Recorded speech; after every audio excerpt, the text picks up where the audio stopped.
All right, guys, welcome to the live stream. Got some Christmas decorations here. The freaking scaffolding makes it look like so lots of action tonight. I don't gotta tell you, you probably know. You probably follow our Instagram. There's a tree lighting ceremony, and the cops knew that there were protesters showing up, free Palestine protest and all that. So, and lo and behold, yes, they did show up. I mean, why wouldn't if they had showed up? I did share a video.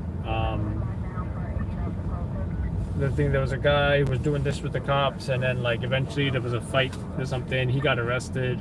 Someone else, there was a scuffle near some fencing, and there was an army of cops. What looked like about maybe anywhere between, had to been anywhere from 300 to 500 cops.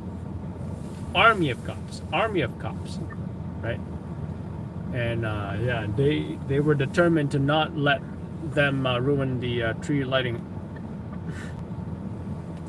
Aki makan dari Indonesia sudah dan sernya. Apa kabar? Kabar baik?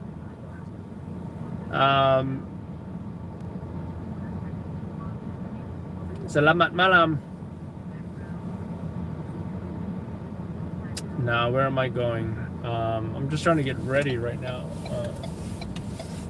So, I mean, the two top stories of the night, no doubt, is gonna be Aki Saya. See, the thing is, I only understand a little bit of Malaysian. Saya boleh cakap sedikit bahasa Melayu. But, that's all I know. I left Malaysia when I was 12 years old.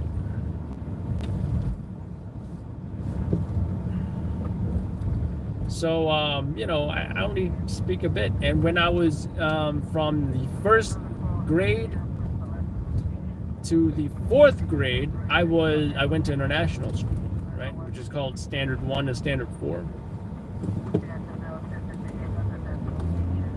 And then I went to Malaysian public school.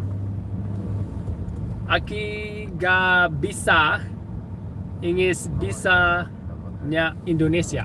Sari dari Malaysia. Oh, there's some nice decorations right here. And from the years 4th to 7th grade, or Standard 4 to Standard 7, I guess. Well, Standard 7 is considered Form 1. But yeah, there's no 7th grade in Malaysia. Form 1 is, I think, starting at 7th grade, or Standard 7. There's no Standard 7. It's just Form 1. Anyways. I went to public school from grades 4 to 7. And when I did that, I had to be sent to a tutor after school to learn Malaysian. Oh, you're from Jakarta? How you doing, Teresa? Nationality, I'm an American citizen. If you're asking what my racial background or whatnot is, that is, it's born in Malaysia, and I do have Chinese, white, Spanish, Portuguese, Filipino, a lot of stuff going on.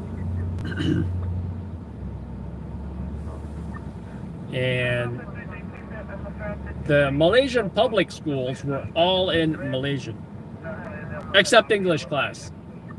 So I had some trouble, but I also went to a tutor to learn the language, right? Because I guess they couldn't afford the international school anymore, or whatever the case may be. We had intentions on moving to New Zealand, but that did not work out. So we instead moved to the United States of America, and here we are.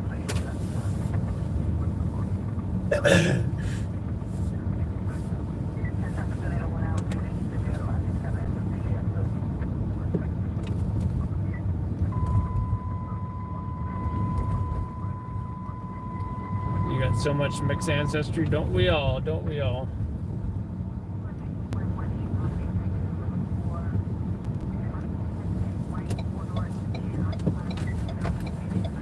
So we're gonna do a quick little job assessment here. I'm pretty sure that nothing is going on, and I already know the stories of the night. Unless something bigger happens, the stories of the night is already going to be The child, I think it was a 3 or 4-year-old. What's my salary? I get minimum wage, $5 an hour. You know, I don't recommend anyone be a stringer because, you know, at the end of the night, I'm only going to make $25, you know. Now you times that by Malaysian money, 25 times 5, that's $125. So American money is pretty good. Let me check.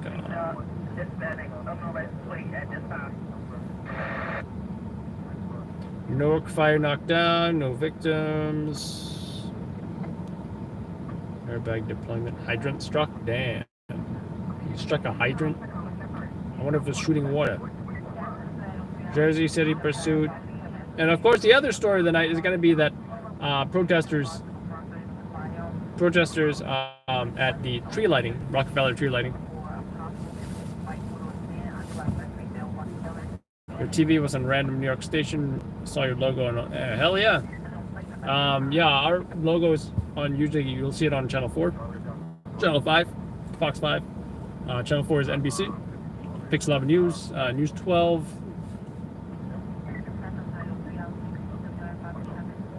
Thank you, Saudi. Someone who was struck by a train in Queens.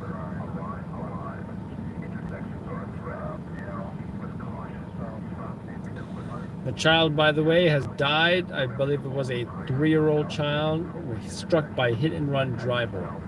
What a piece of crap that driver was. I really hope they catch him, because that is unacceptable to kill a child with your car and then leave.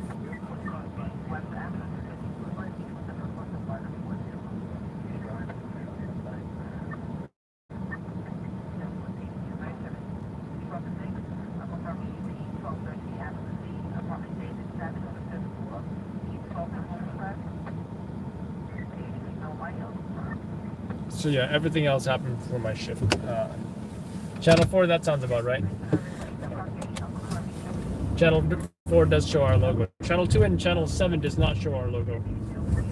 That's because our footage is so well shot that they almost want to make it look like they shot it. Just fine. And that is a compliment. Nothing wrong with that. What matters is that end of the day is that we get paid. And we do. Right? And we do get paid. So I don't care if they don't show our logo. What matters is we get paid for the work we do. Now in Los Angeles, everybody shows the logo. There's no such thing as no logo in Los Angeles. That's just how it is. In fact, in New York City, they never showed logos either, until us and the other guys came around. And we were following in the style of, we were Los Angeles inspired stringer crews, right? And it started with us. We showed our logo, NYC 911 News, and then the other guy, and then we switched to Loud Labs, and then the other guys were showing their logo as well. Sooner or later, that became the standard in New York City. However, I will say that Peter Gerber, the #1 daytime stringer, he does not show his logo. And Louis, the Stepping on My Toes guys, he does not show.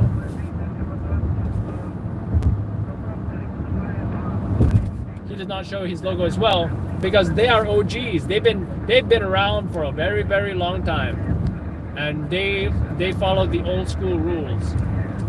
And the old school rules are no logo, no bug, no water bug.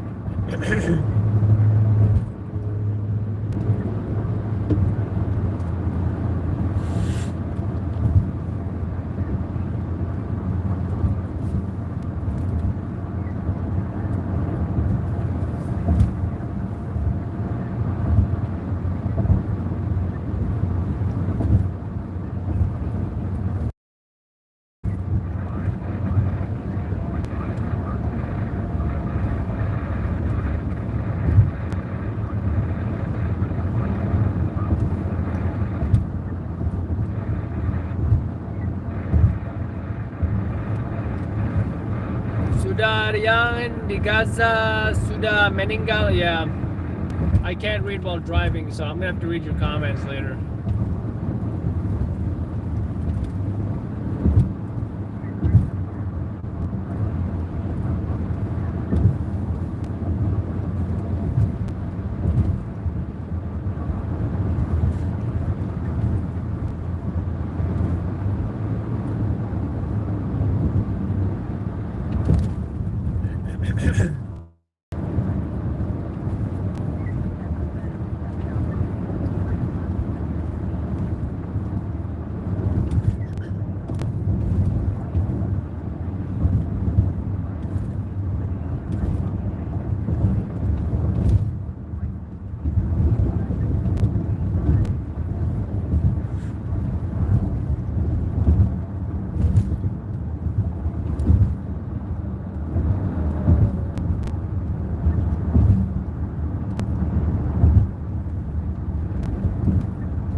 Update on the war, they have extended the ceasefire.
Never trust the BQE.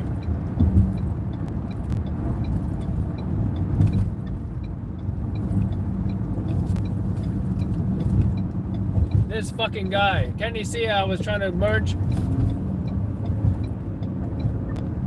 Now I guess I have to take the BQE.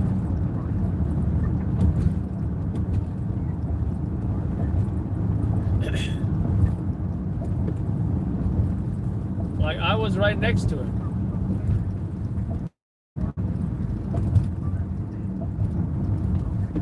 Wow, no traffic at least.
Holy shit, this tractor trailer. I bet he's not even allowed on this cantilever because of his weight.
And we got a job, folks. We got a job.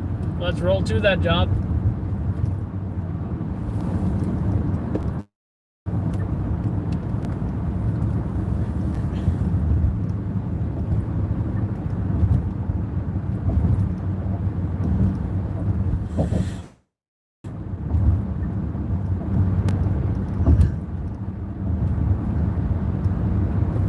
I really wanted a nice hot tea, but I guess that's not happening.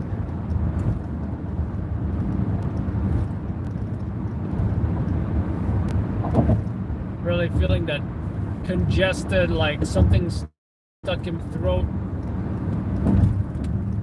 Then I need a hot tea to relief, but I guess we're gonna have to do that later. Definitely don't need a coffee. I already had a coffee.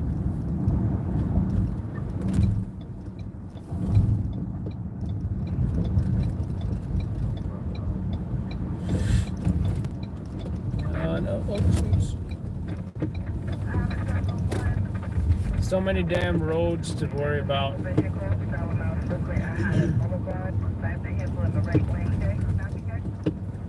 This left, the next left.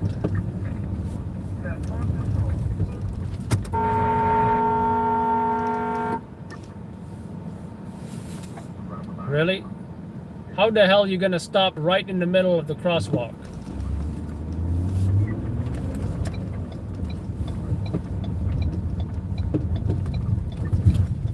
Uber drivers.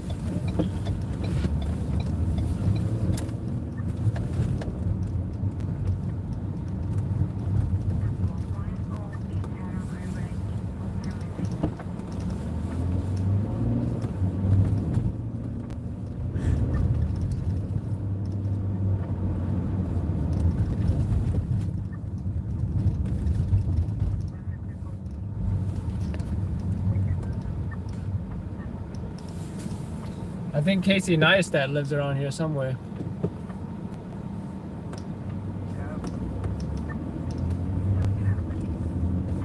Yeah, I think he lives around, like, pretty close by.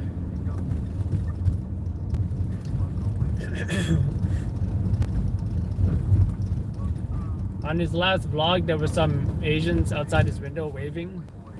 So then he opened the window. And then he filmed them, and he was like, I'll put you guys in my video. And they were like, oh, we're visiting from Australia. I think that's what they said. I'm not... Always cool watching Casey Neistat. I still haven't watched his Jew video. I believe he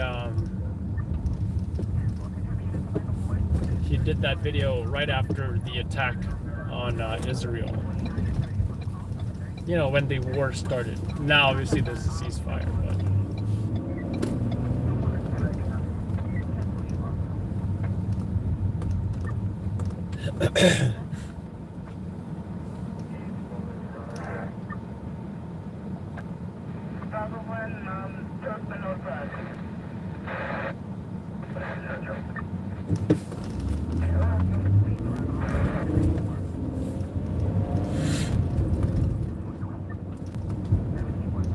So ETA is 14 minutes, which is not bad. Hopefully, the incident will still be visual upon my arrival. But we know one thing about what's been going on every single night, for most of the nights this week. It should come as no surprise as to what incident we're going to. Green light, thank you.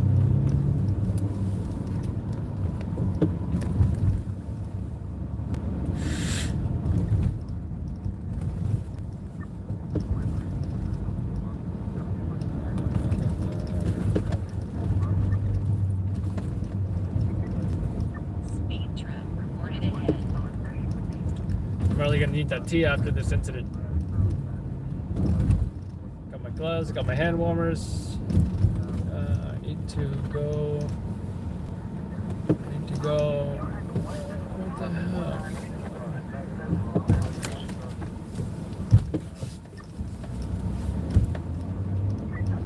Oh, what the hell?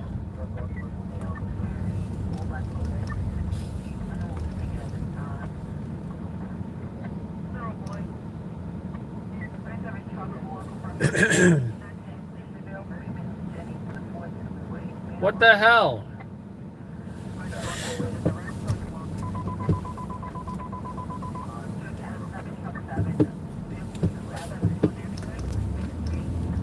How are you just gonna close the tunnel like that?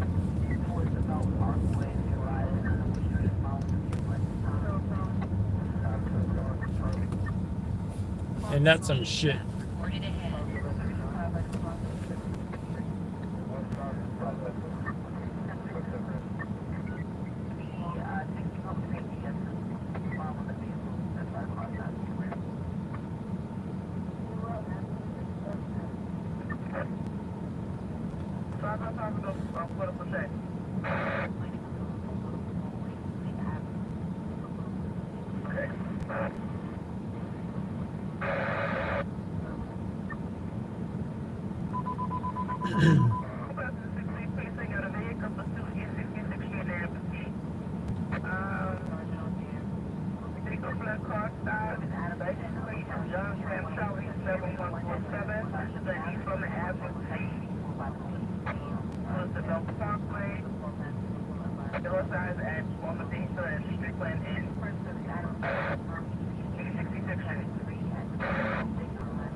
It's already facing north.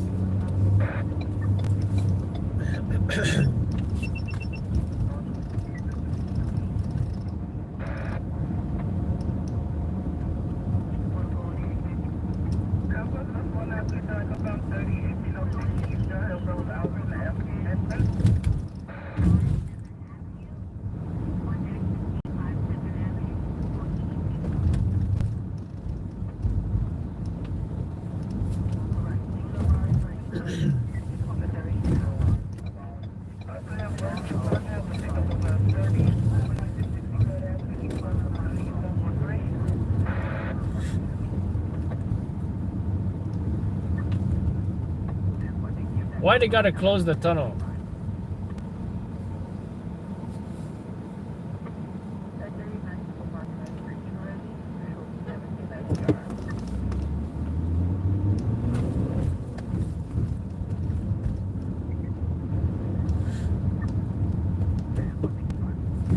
Looks like this is the Google office. Why does it look like shit with all that fencing up?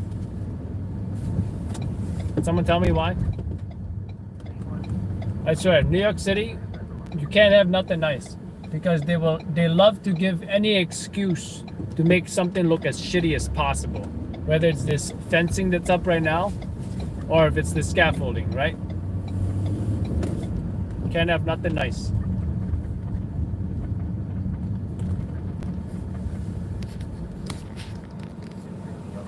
Speed trap reported ahead.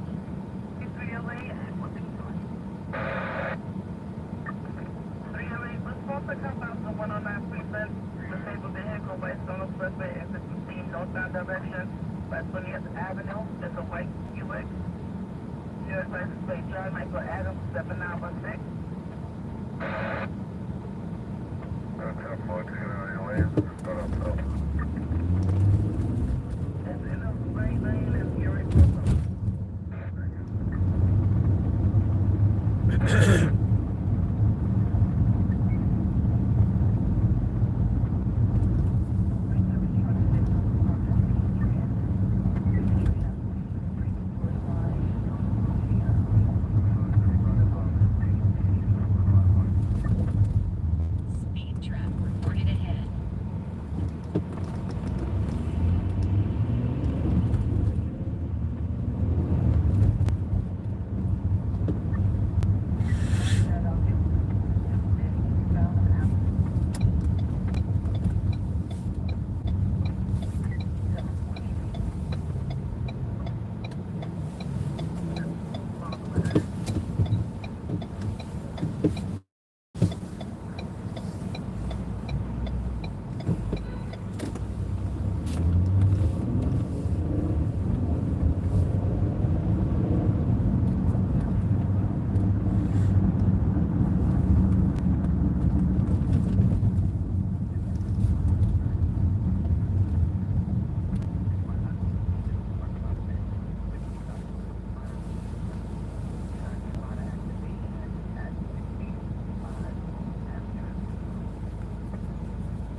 shots by the activation. Full to 7 Central Avenue, Madison, the front of 1 round.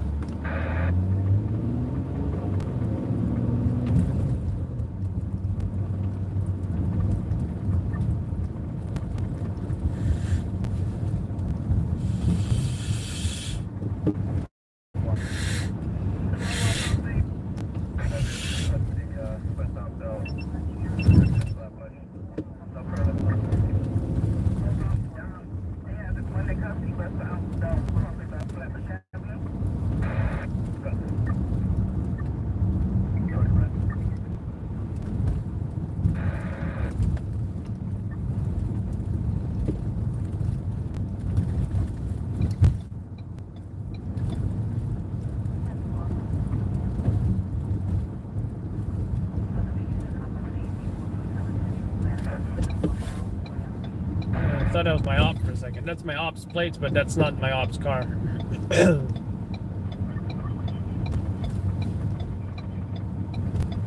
Red light camera reported ahead.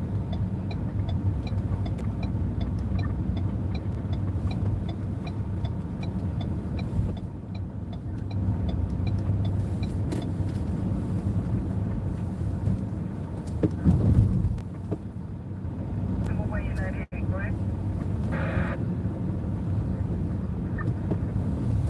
Having him away in 98, that's his big job, correct? Yeah, you're talking. So I'm saying, okay.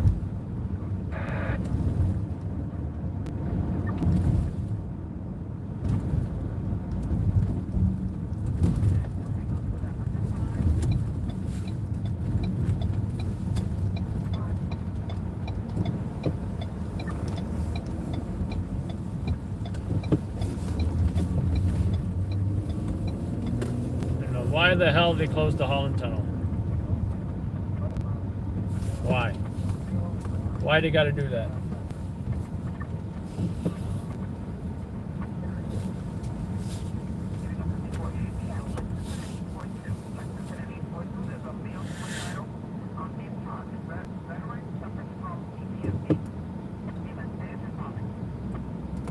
Professionalism and respect. Please remember to use CPR when dealing with the public. Every interaction with the community is an opportunity to strengthen the relationship between police and the community.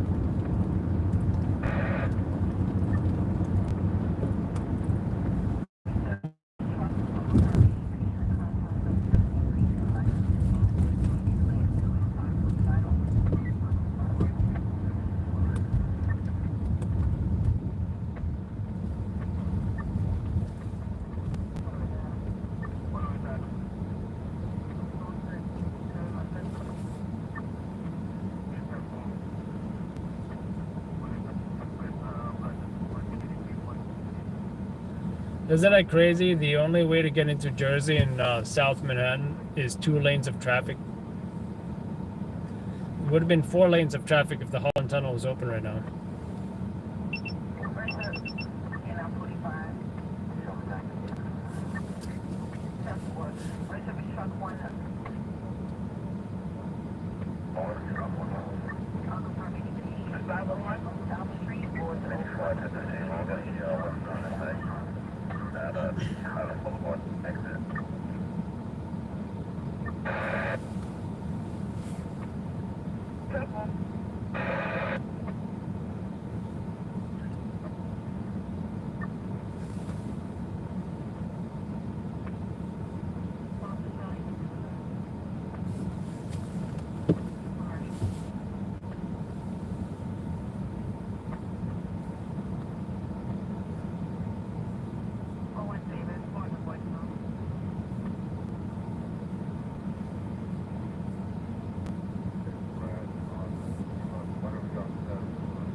Why is there a human being standing in this traffic?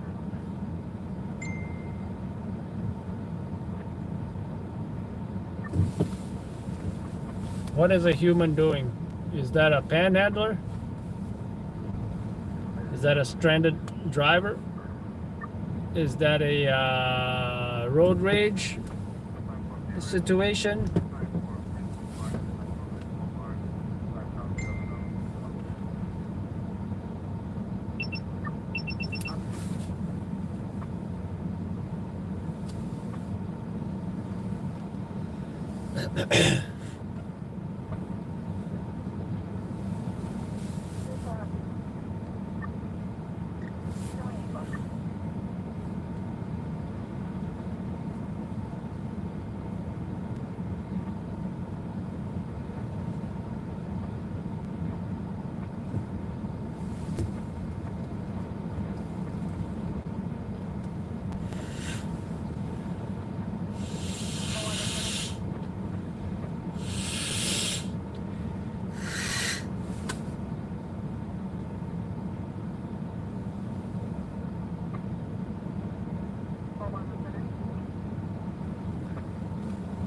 Here's the thing, I don't usually experience traffic at night, but you know, when you're trying to get to Jersey, they close the Holland Tunnel. It's a pain in the ass, you know.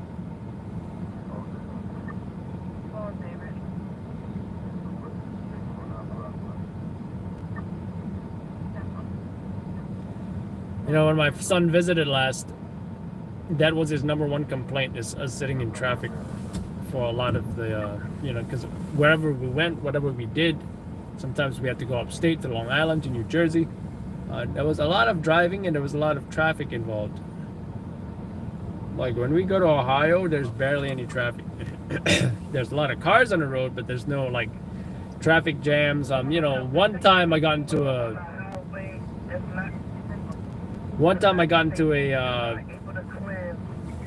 traffic in Ohio, and that's because of a crash. That's about it.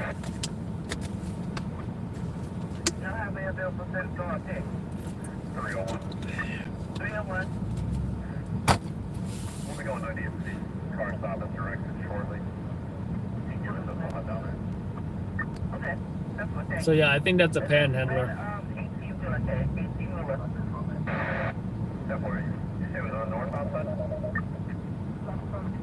Because it says on the right side of the highway. I don't know which direction. Wait, let me call them. Stand by. So not a road rage situation, not a stranded driver, just a panhandler. With a sign that says food. How you doing, Amanda?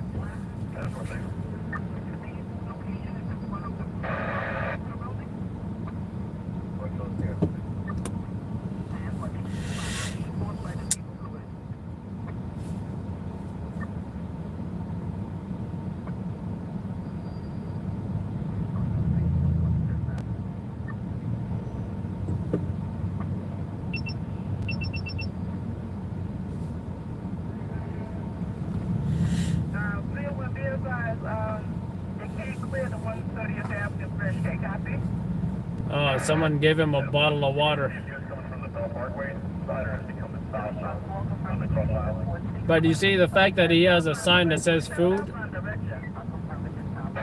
he is not looking for money. Or it could be a strategy where you think that he may get money to buy food. So that's certainly a possibility.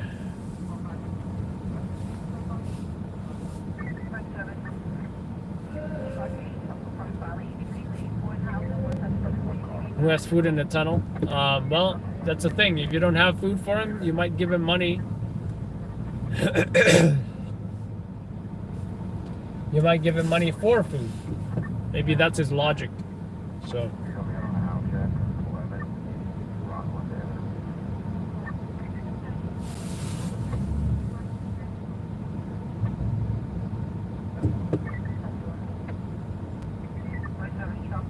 Oh yeah, Amanda, that was a wild scene, right?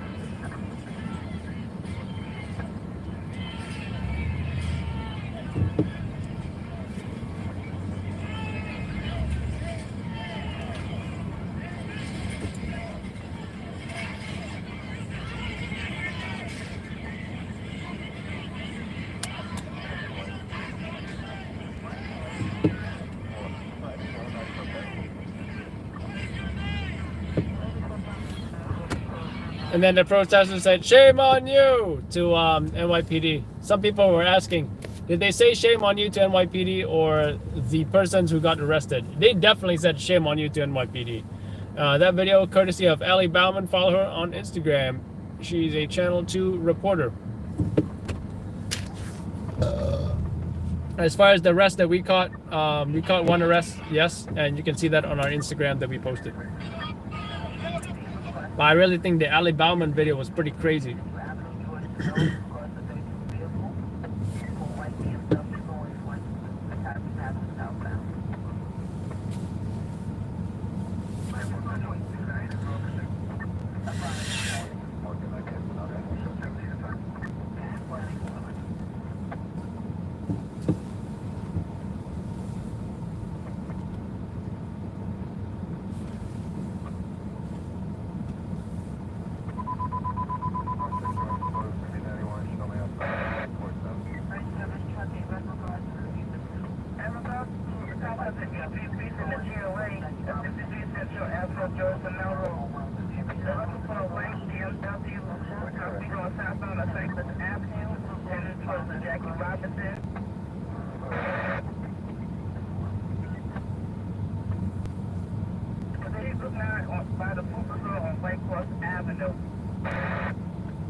That's the IRT entrance or exit to it's the subway escape, Devin. So if a train stops in the mid-tunnel, you can get off the train and get out through one of these emergency exits.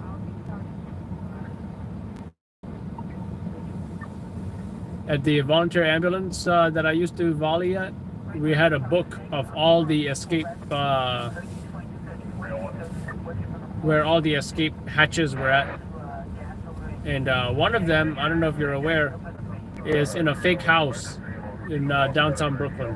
So once you exit that fake house, you come out through the front door. And most people that passes by that house, they think it's a real house, but it's actually a fake house.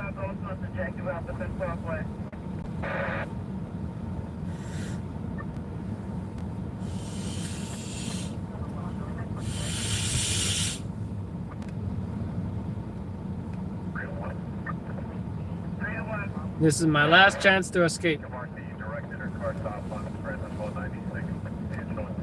To do a U-turn to get out of here. Do I still want to go to New Jersey? I guess. At least I can say I tried. I'll give it a shot. I mean, I've...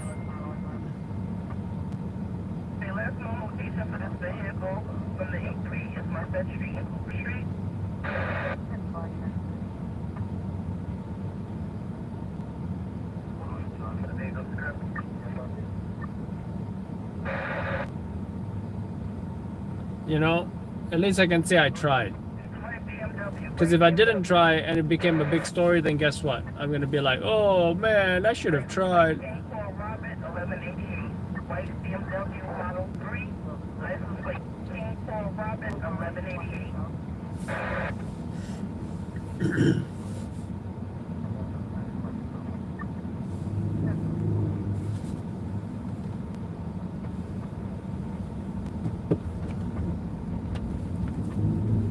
There's no escape now.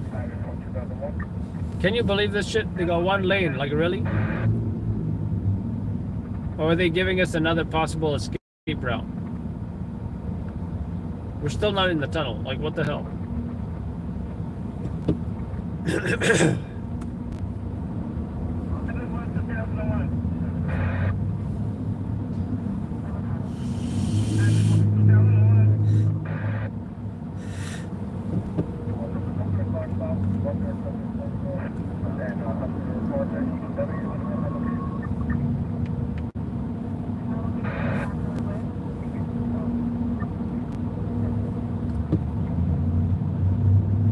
Elon video today. Elon did not release a video today.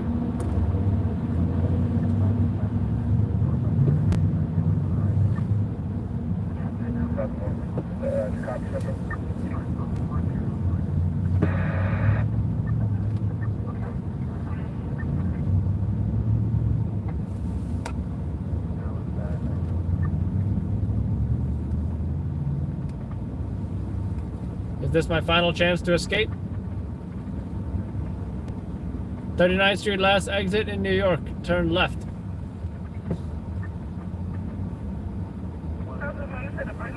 What's the current status of this incident? What is my ETA? 17 minutes. I guess there's no escape now. I guess there's no escape now.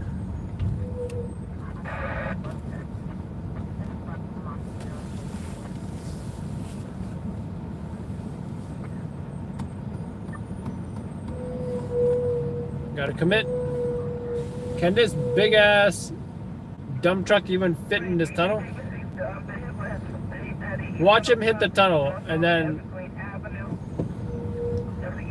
he's gonna hold everybody up. But he got Jersey plates. That means he does this often, right? That means he does this often, right?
want to feel less stressed out? Turn the TV off. The only reason I watch the news every day is to check to see if they used our video. Then we send them the bill. Otherwise, I wouldn't be watching the news.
Stay in your lane, truck.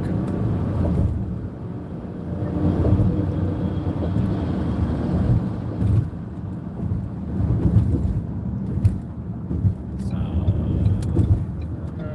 where am I going, damn it?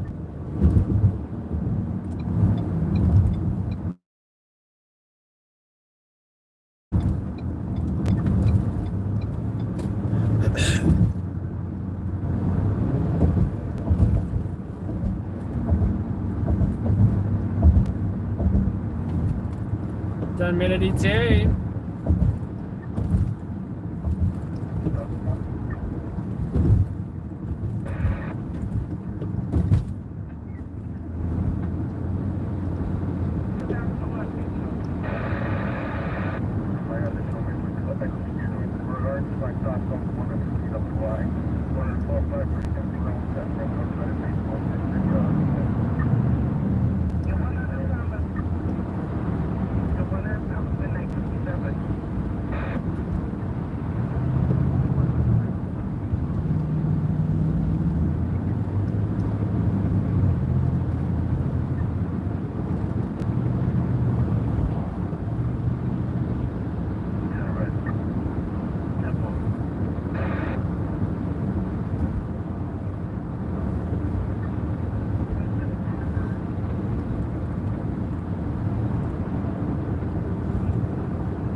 Can you go faster, Uber driver? South, second right. Not this right, the second right. Got it? Got it.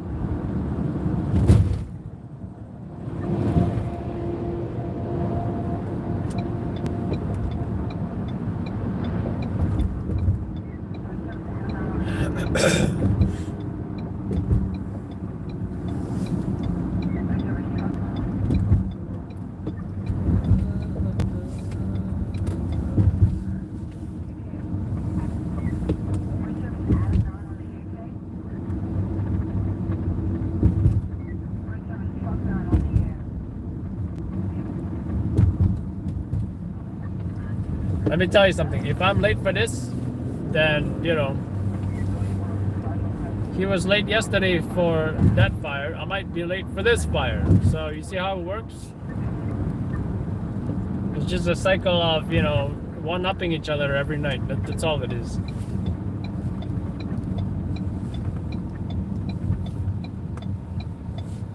That's the essence of competition.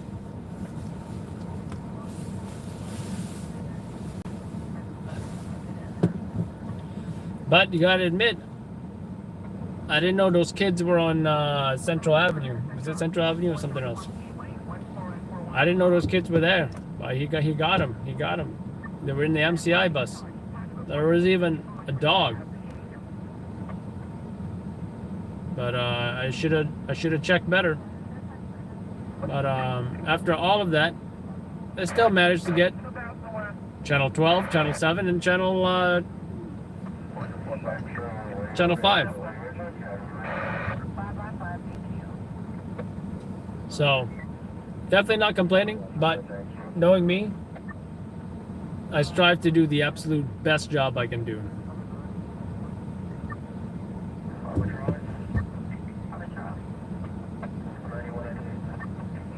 Hello Azul, hello Stacy, hello Jen.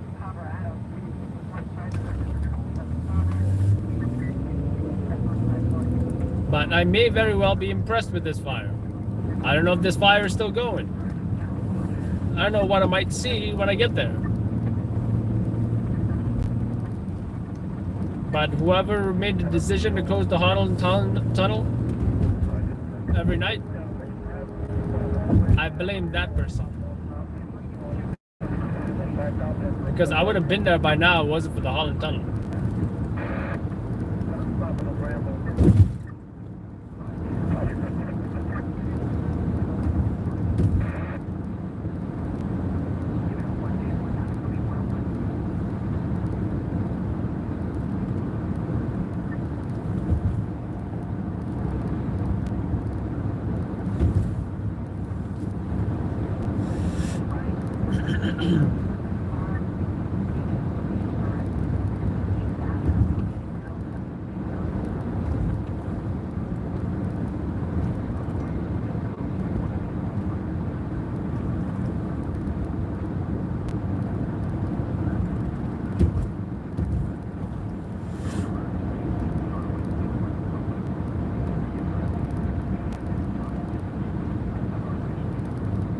Hey, it's Seth. No, it's not. That's a Jersey plate. Seth ain't got no Jersey plates.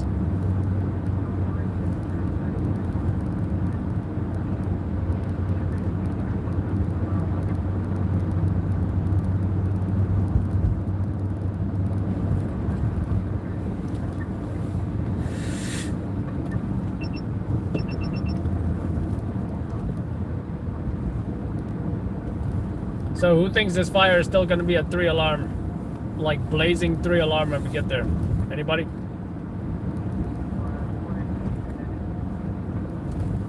Or do you think I'll see nothing? Thank you so much, Jen. I can't wait to get some tea with that money.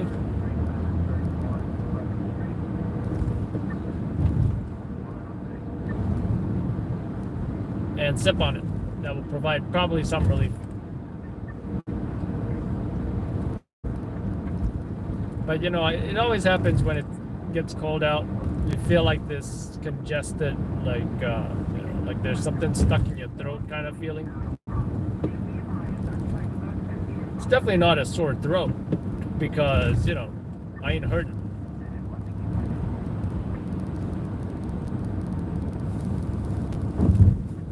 feel like something is there, and I had some coffee before I left, so I'm definitely already caffeinated.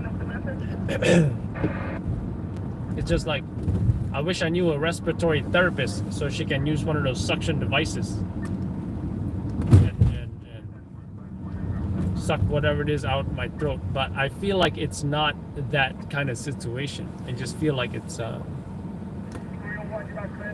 some kind of weird congested feeling.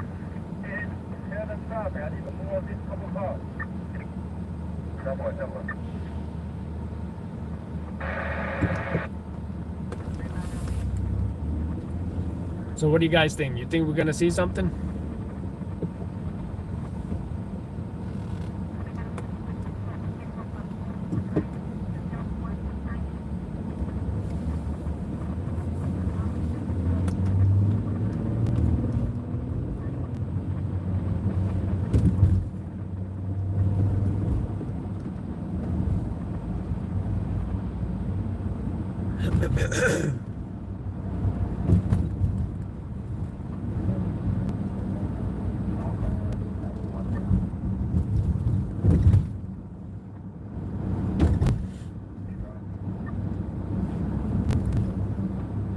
Dr. Ray thinks we're gonna see something.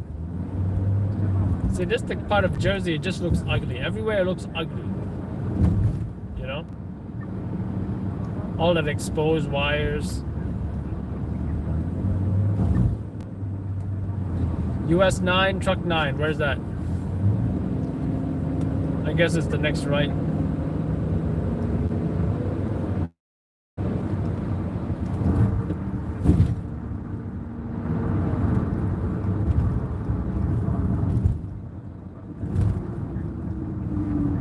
Is it this one? Yep.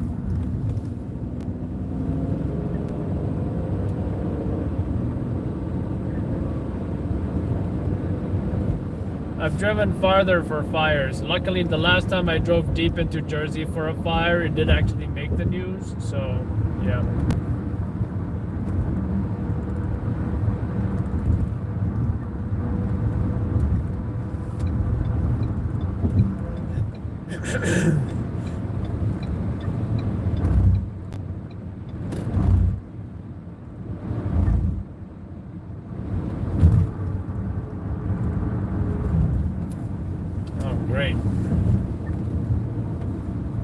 Yeah, I have a feeling the other guy had super early arrival,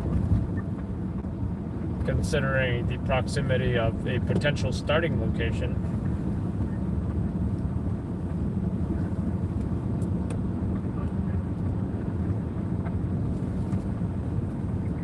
For all I know, he could have been in the city. So there's a lot of variables to stringing. And now we see cops. That's the last thing we want to see at a fire is cops, because we know how cops can be.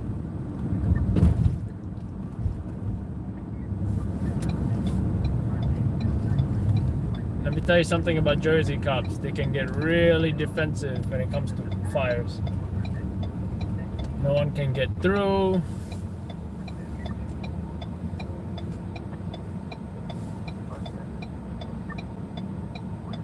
But we're going to make the best of what we can make it, I guess.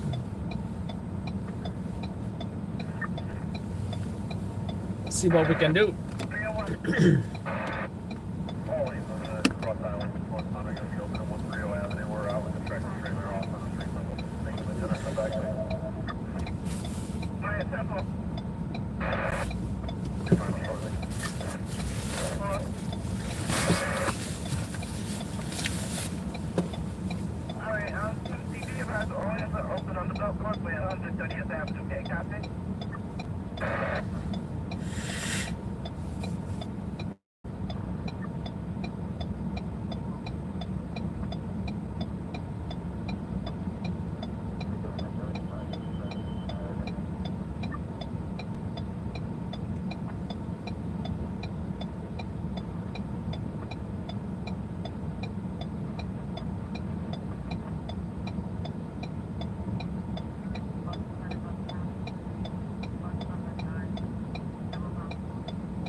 All right.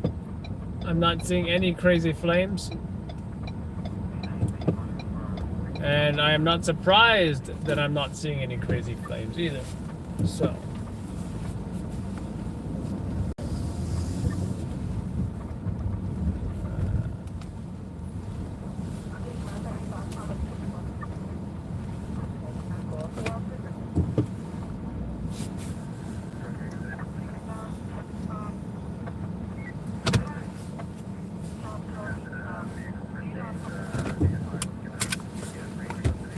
So I guess let's see what we can do.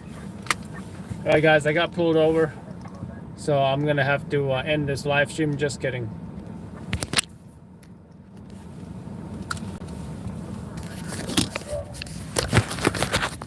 Jersey police cars have a those LED lights. I think seems more advanced than NYPD.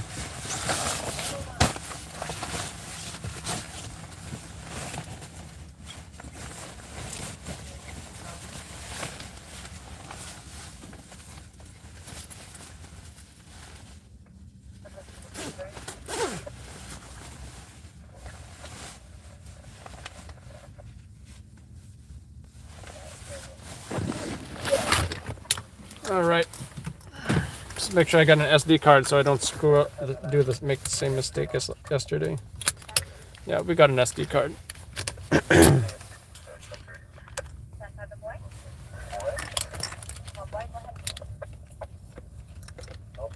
is the location. It's one and the same with your previous job addressing MS and route.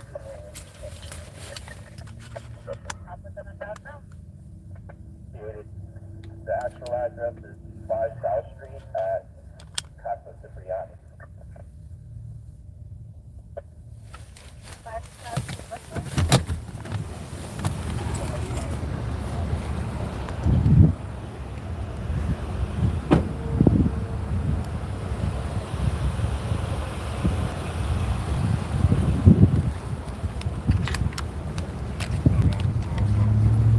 Item. Alright, so the fire looks definitely knocked down. Let's just see what we can do now. Hold on, I gotta put my gloves on.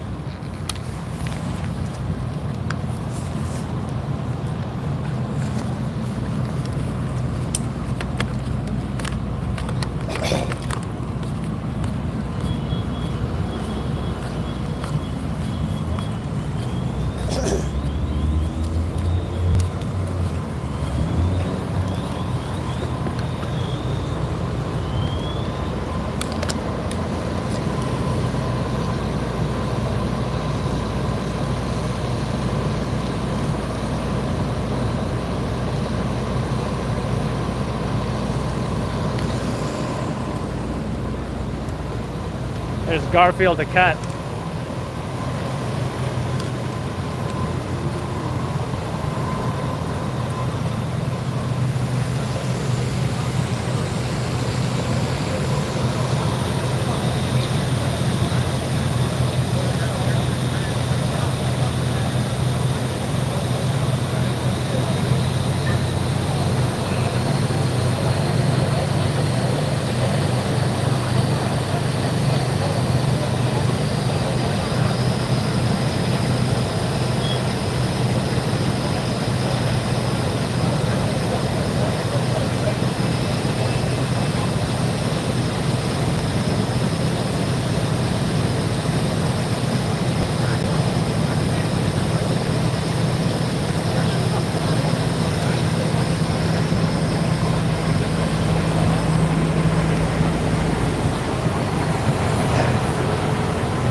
All right, folks. So this is the fire is knocked down, Jersey City. Ladder's extended there. That's the Jersey City FD. Looks like they got a ladder extended up to that house as well. So this is multiple houses that were affected by this fire.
way to do things. I go, no, it's not.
You live over here?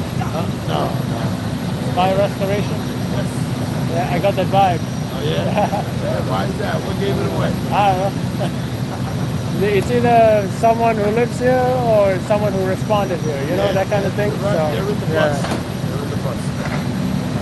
The family from 117 right now, they're... Ambulance? No, the big bus.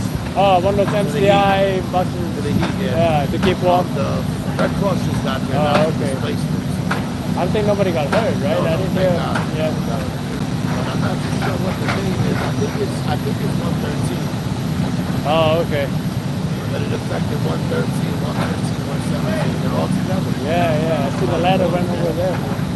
But they broke there's a vacant building over there. I think 109 or something like that. Yeah. Any squatters? It looks like who knows? That's the fire last night in Brooklyn. There was squatters, vacant house. That shit is popular, man. Yeah. The crazy shit is that I think the squatter, if you get a squatter in your house, bro, you're stuck. You gotta go through the eviction process. Yeah. Think about it in the state. That's horrible. And you can't shut off the power, you can't do shit. You gotta. The laws are horrible, right? Crazy. Yeah. It's totally against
So I gotta say that was you know, considering the ETA, I am not surprised. I did not catch any flames, but it's one of those jobs where I'm glad I tried, and that's that, right? You're not gonna win every single job. You're not gonna. The irony is this: I did not get flames at the 15 hurt in the Bushwick fire, right? I did not get flames at the Bushwick 15 hurt in that fire, but that was the story of the night, and I got 3 hits. Then comes the Diker Heights 2-alarm fire. I get flames on that, and it doesn't make the news. It probably only made the local paper, and that's fine because I didn't get into this to do boring work. So I responded to that 2-alarm fire, and I'm glad I got those flames. If anything, it's for YouTube. If anything, it might be even a front page on the local paper, which is always great. But either way,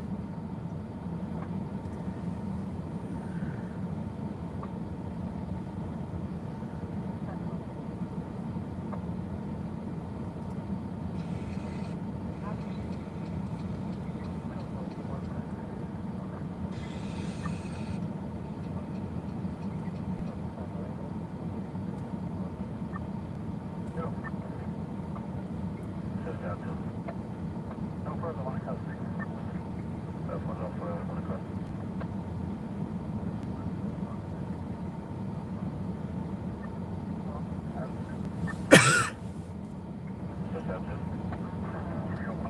so let's go. I'm looking forward to that tea.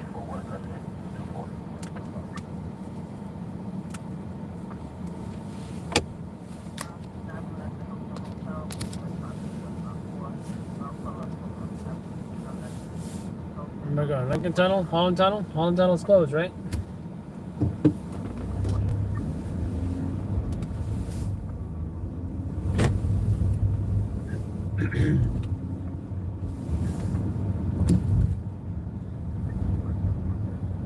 If I had to take a wild guess, my op was here and he left after getting the flames. That would be my guess, but I could be wrong.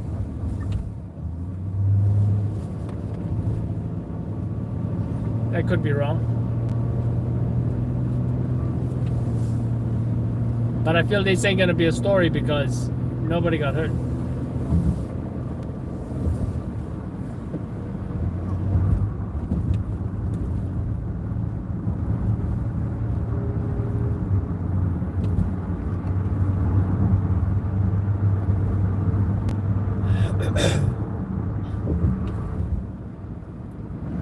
Did I just go the wrong way?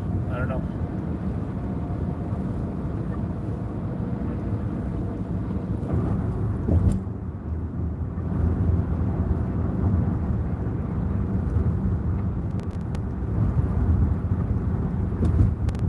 Ooh, lots of gas stations.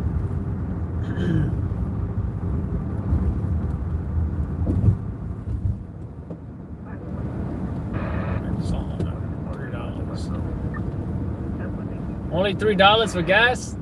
It's not bad. Give me a BP and then I'll be getting some gas.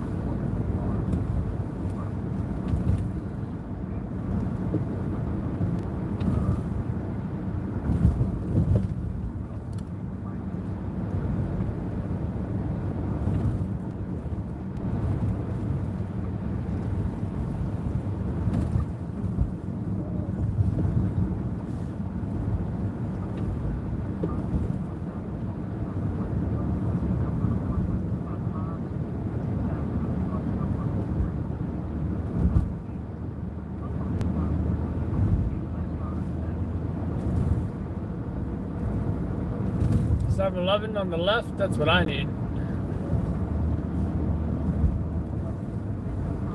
I didn't know 7-Eleven had a gas station.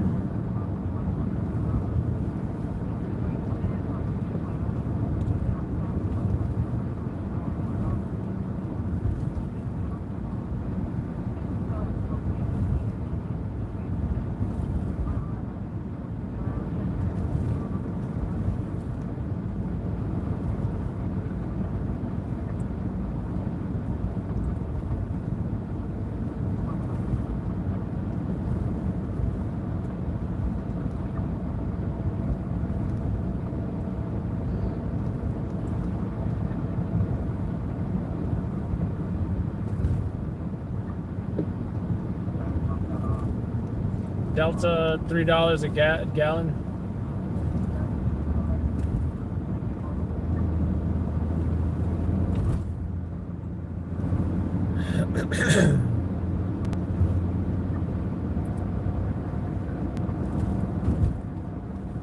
I think Jersey might be the last state in America to that someone else pumps your gas.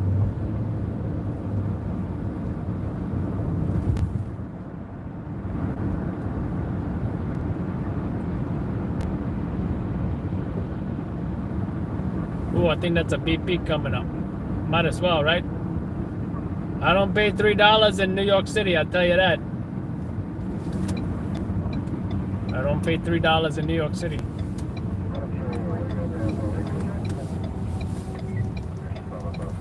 The only thing is you gotta tip the guy. So does it even out?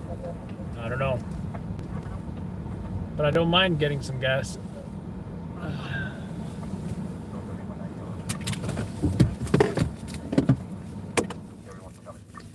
Thank you so much, Donald and Jen.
If no one's showing up, does that mean I can pump my own gas?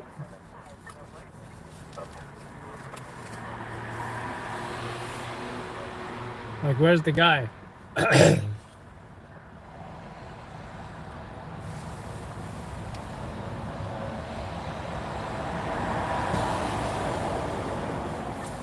you doing? Pump number 8, right?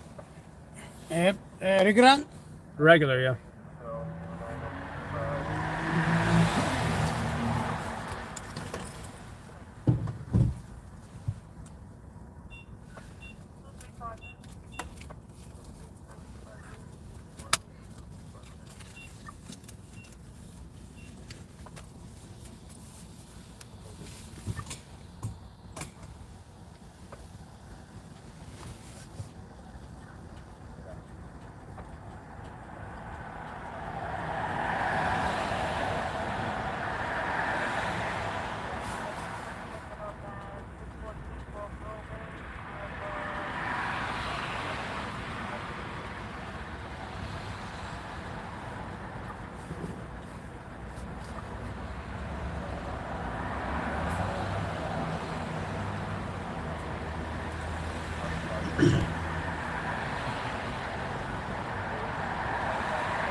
Thank you. Thank you, sir. Thank you. Have a good night. Yep.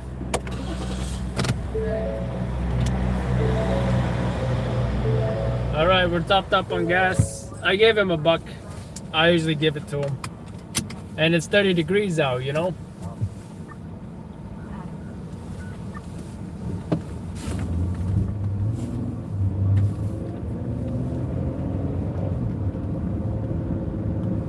I always tip the gas guy, I always tip the barber, and I always tip the bartender and the waitress. I never tip the cash register at the airport that does not have a human working at it.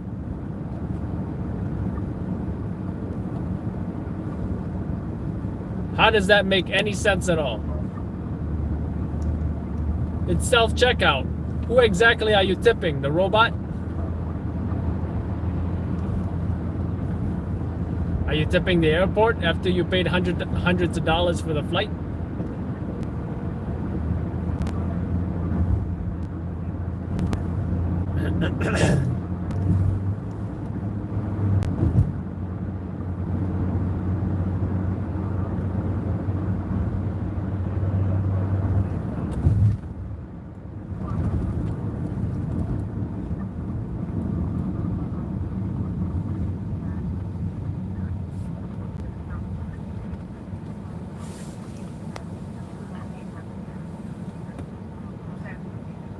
Sometimes you gotta pay inside. So I paid through the app.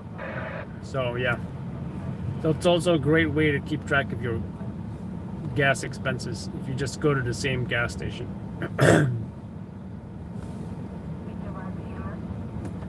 Welcome to Funnel Avenue.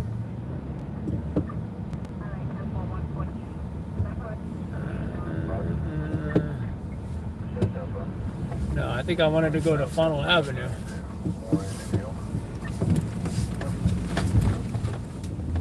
I think this was the right way. I could be wrong. I could be wrong.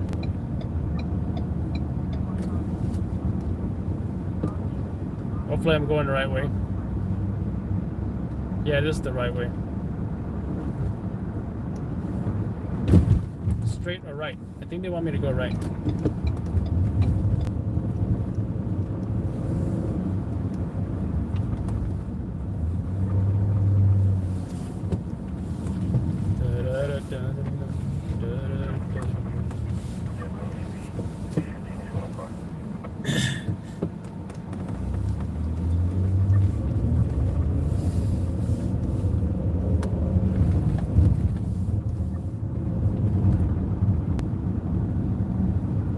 Is that the 5-0? No, that's an Uber driver.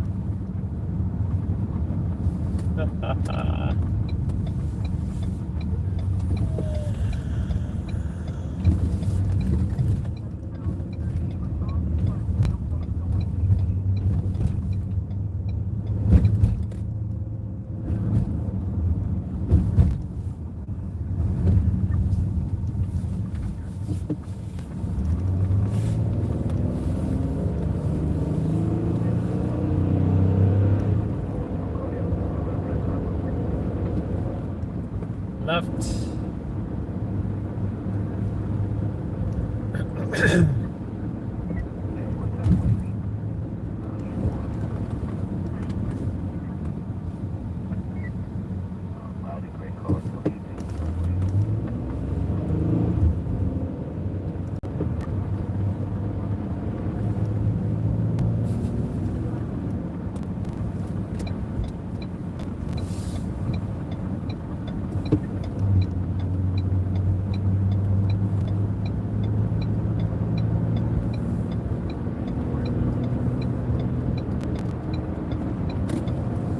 Yeah, Lincoln Tunnel, that's the only way to get back. Holland Tunnel's closed.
Rest in peace, toll agent, ticket booth people. I wonder what they're doing now. Maybe they joined the highway patrol, the TPTA or something.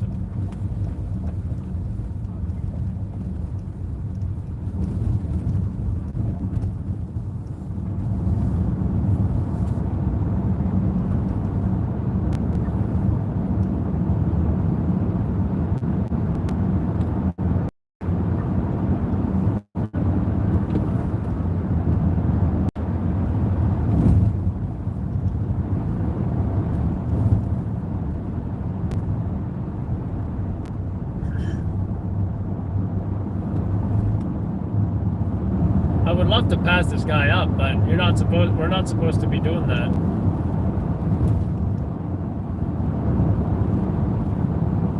You know you're deep underwater when your ears are starting to pop.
Welcome to New York.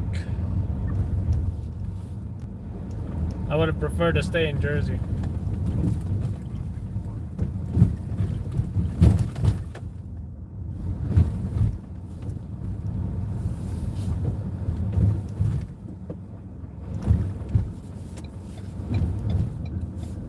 Wouldn't mind moving to Jersey if I still had to be in the New York City area. Ridgewood seems nice. Or Westfield.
look, I got a green light. I probably should go, right?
These guys make really $7 and $8 an hour. That's crazy. These pedicabs. But I think the catch is they're not giving rides to people all the time. You know? Sorry, $8 a minute.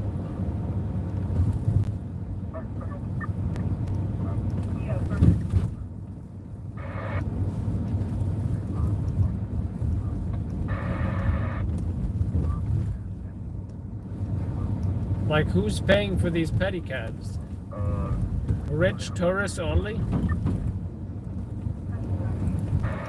You know that's way more expensive than an Uber.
It's a real nice Christmas decorations.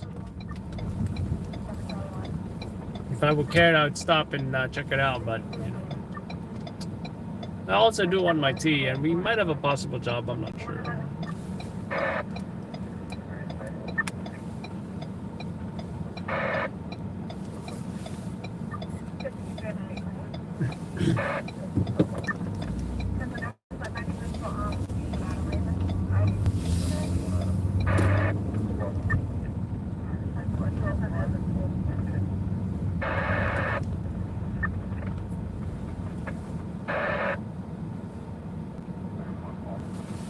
We got a boot. Check it out. Maybe you're not supposed to be parking there. It says no standing.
think that's a scale at the 7-Eleven.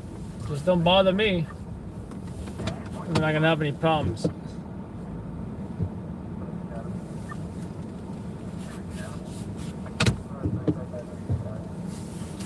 Always a scale at 7-Eleven.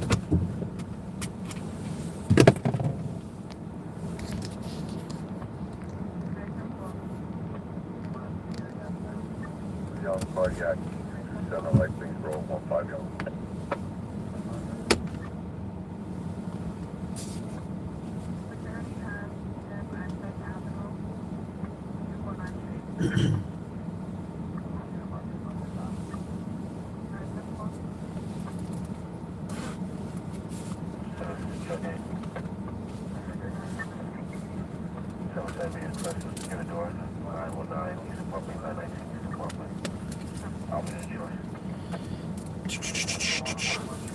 Okay, what am I doing? Getting a tea.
Ready to go with it.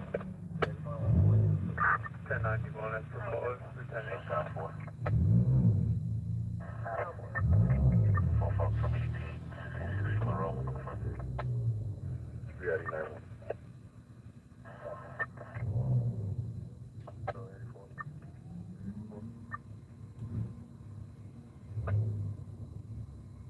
One named Frank, Netherland Avenue, Capoc Street, for the injury. One named Frank.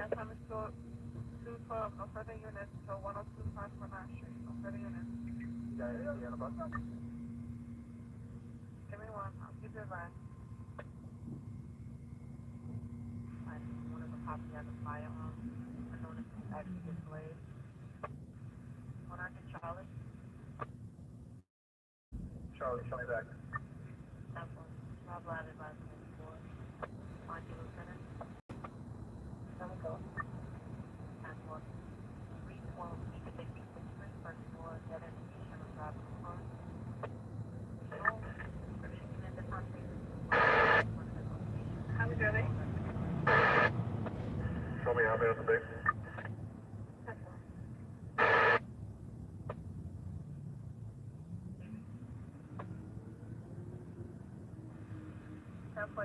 Frank for the 6-3, one named Frank. The 52 family job out on that about city. Put the state for that 7 at distance. Possible license roll, no entries. I'm trying to check the call back to see if a nice wood display. 7-2 Young, 3 Frank, 3 Oscar, 2-6 John, status update. I'm trying it now. Arrest for the S62 Sergeant Unit Level 1 in regards to a concern 30.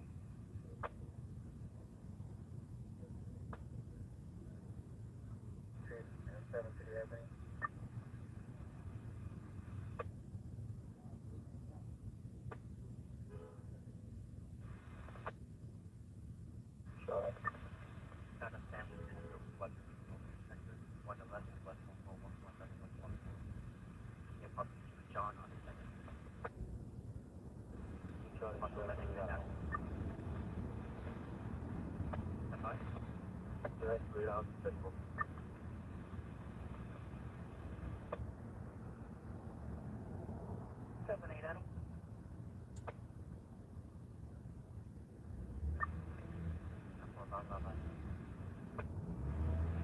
Transit 91.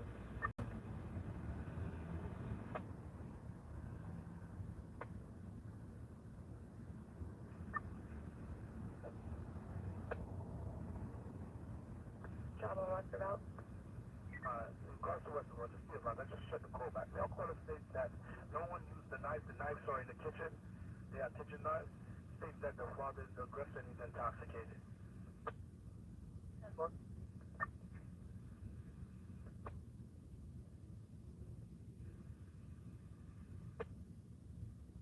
That's one. Level 1 no police station at 152nd Street. Call back to 3 Bridge, right here, W. Just past Maurice, heading towards that down. 113 boy. Florida plates, Larry, Henry, Peter, 149. Cell phone. If I could have pretty calling it in, just take mail, make breakfast to the hospital. Nothing.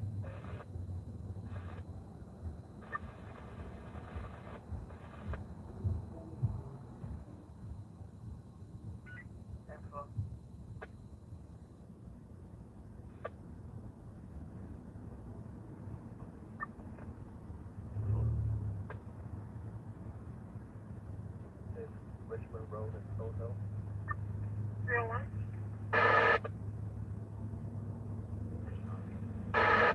Domestic violence assignment. Highway 301 and AFC, Highway 301. Taylor, can you respond to the Pontiac Corporation in regards to a vehicle pursuit by BMW? Exit on the LIE passage where we're towards Main Jam. Can you notify the highway 2 also they go to westbound?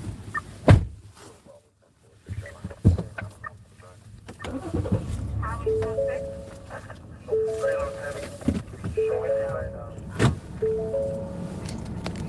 Got the big one. Highway 206 responded as well, correct? Got the big one. Yeah, take a westbound side. Didn't have almond milk, unfortunately. But they got the sweet creamer. It's probably not the healthiest thing in the world. But I sure like the taste of it. Mint. Gotta love mint tea. Anybody else like mint tea?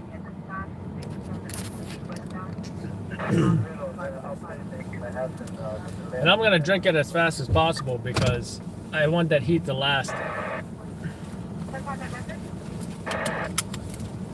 They passed away the bridge at the last issue in Manhattan right now.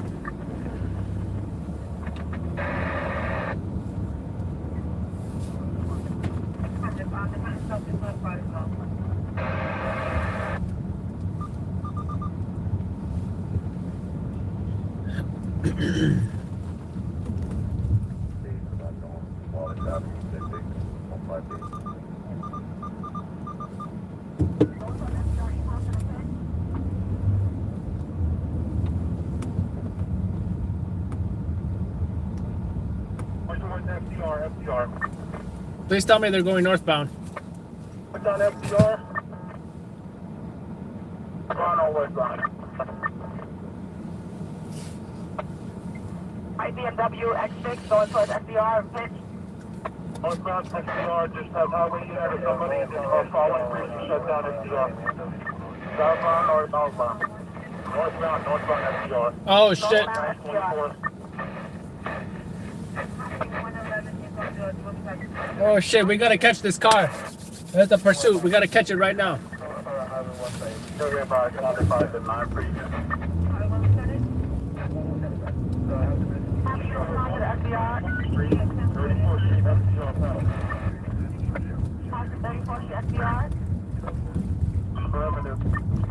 Oh shit, they already passed. I'm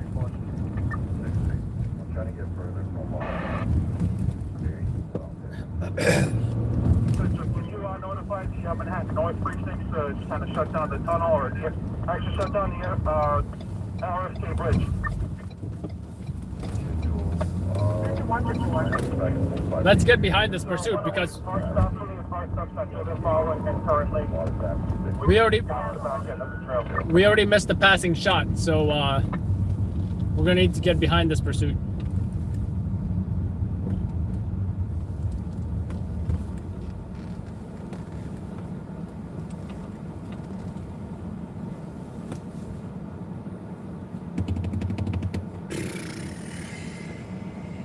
These traffic lights are not doing me any favors right now. So glad I picked up this tea. I should make my own tea and bring it to work, right?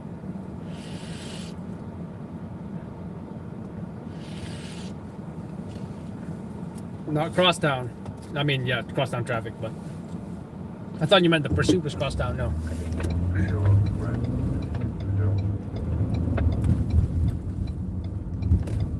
We gotta catch up to this pursuit, guys.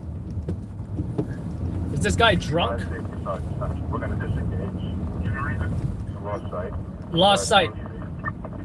They lost sight of him. And that's why NYPD doesn't pursue in New York City. No problem, good. We're not here.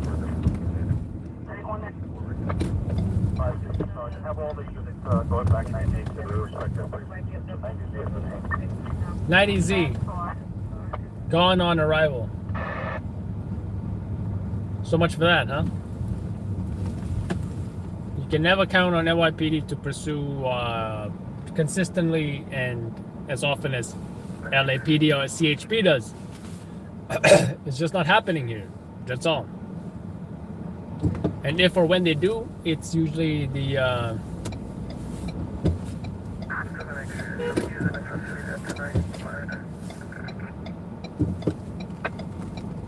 it's usually the oh,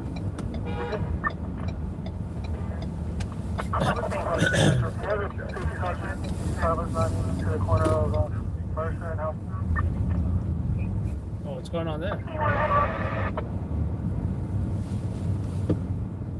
Is this in regards to the vehicle pursuit? What's over there? Class public safety sergeant? Yeah, I got you. Public safety sergeant. Class public safety requesting you to Mercer and House Street, 9E. Public safety 1 Century. You disregard 84 with us. Central.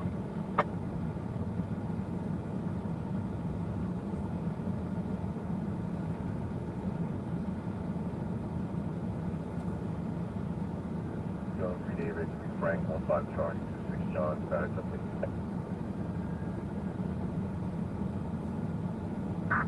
3 Frank, extended triage.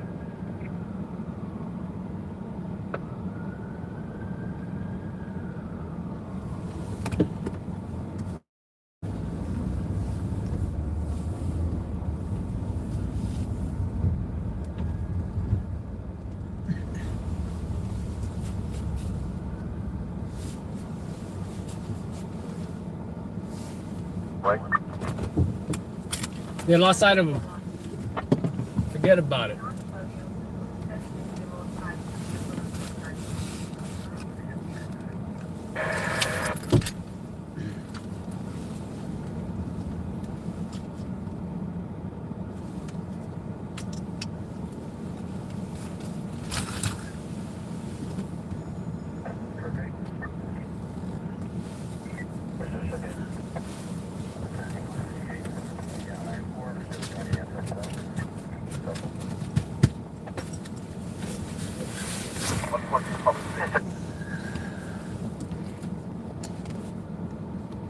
Yeah, I would have loved to get the passing shot at like 39th Street or something, but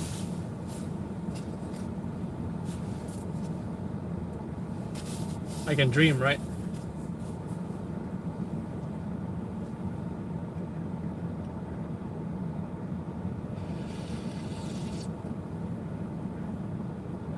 I guess my throat feels a little bit better.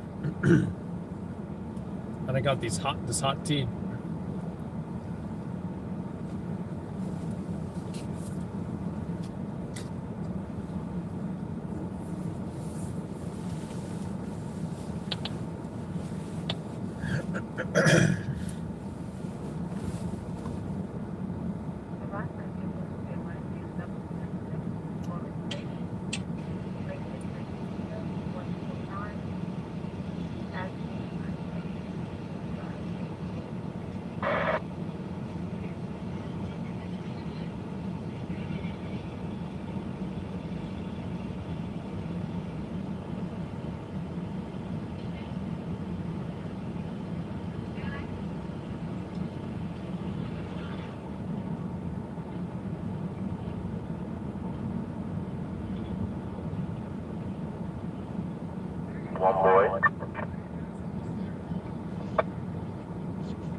put in front of 75 Thomas, Bowling Green train station.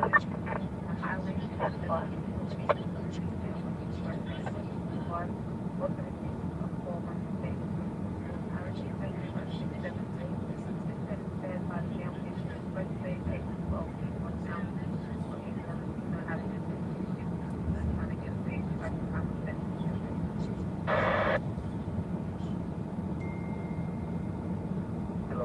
Hello, is now out of the 7th division.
Sorry guys, last unit was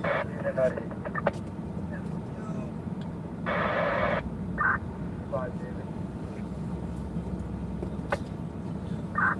David, 87,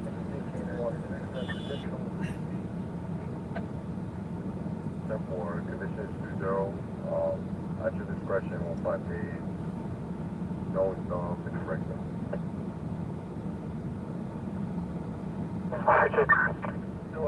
Thank you. How's the sergeant? You can show me 98. I'll give you back all the finals. That's fine.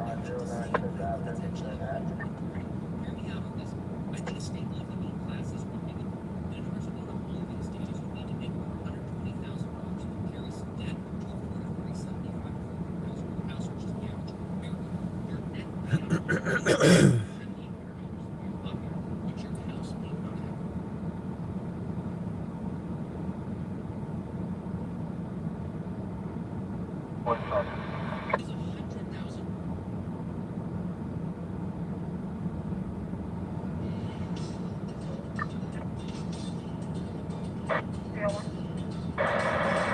Like you're requesting your grade of 8, please?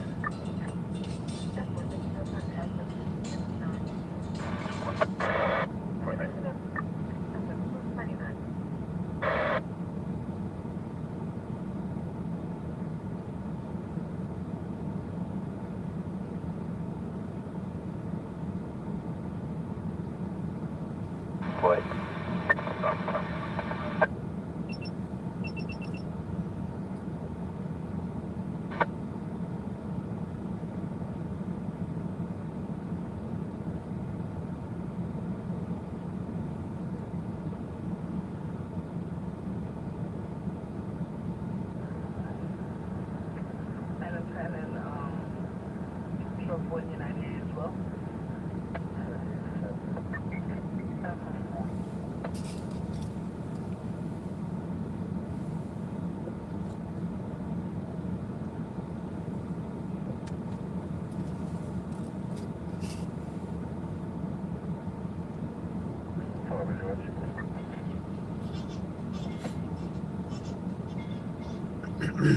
Boy.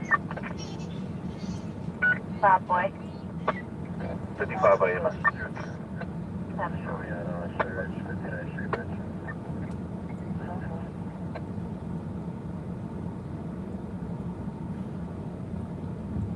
Three Oscar, where you at? 83.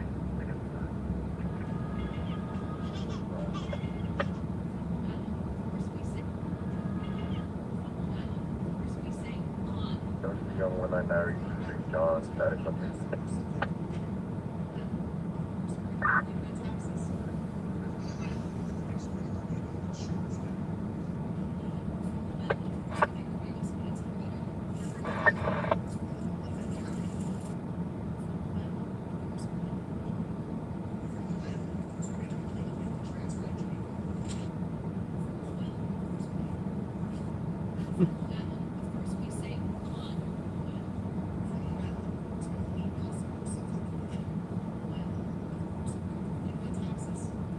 Hauser receiving a 54 cardiac 386.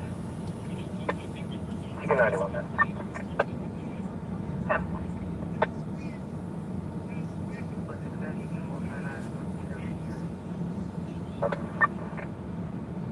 Zero boy. Zero boy. 91 my Tom. Show me another one, same location. No, it's just you guys. The 54 is clear be next to H development. Hudson Street, apartment 3 David, between Gouverneur Street and Jackson Street. Plus, triple on Q. So far. Zero young cardiac. Thompson, and Big Ave. Zero young.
Yeah, for Zebra, we have a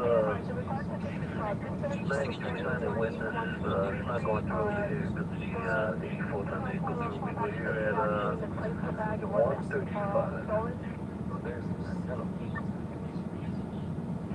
I didn't hear you come over the air. I've been reading. 93, trying to witness, 84, 135, request.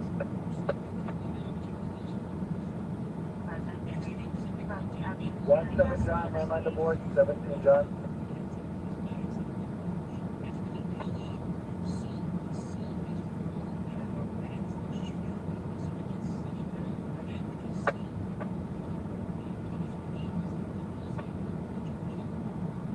You guys still out at the shop, Father? Which will be in every regard. 14 boys. 14 boys. Oh boy, you have 31 of us, I think.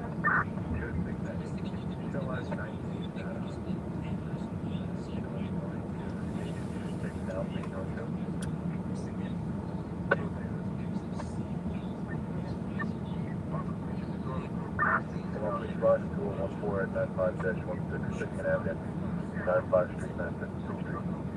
Let's go to the first floor of local phone. 201 at 95-166 Second Avenue, 9596 Silver Slope. First floor of local phone. I've got this 34 card, so I'm creating permission to draw the gun. How am I doing that? I don't know. Please. Okay?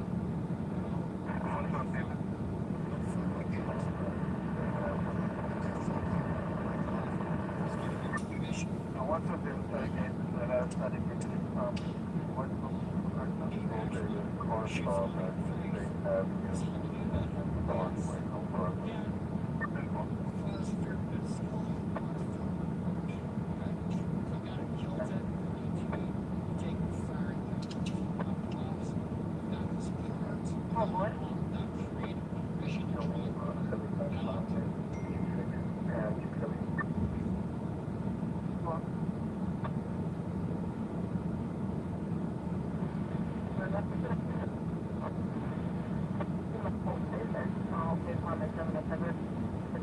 Walters. Check the location.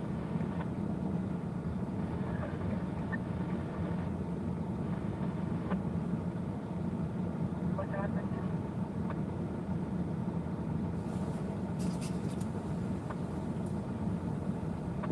David. That's why. That's nice.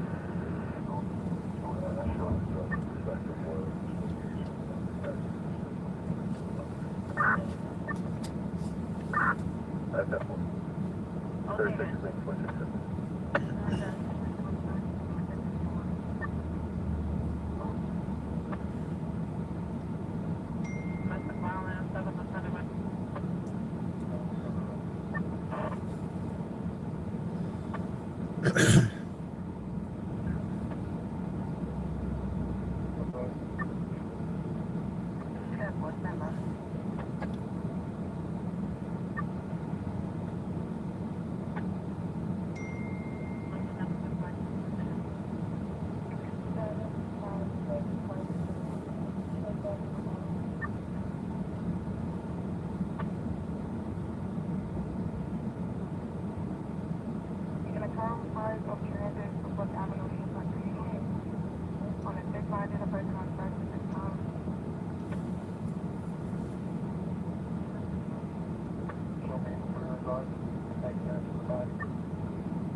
Box 817, can be 1037, code 2, 170 now.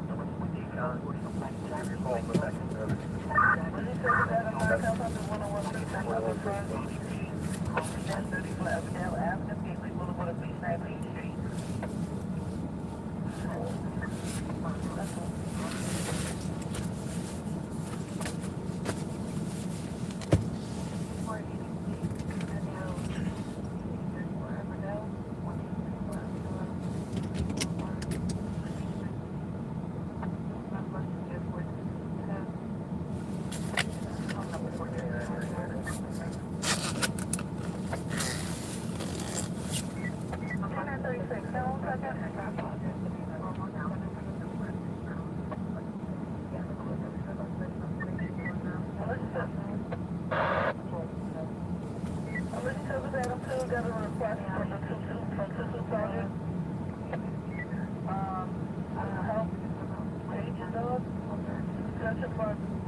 Authority operations, transport activation.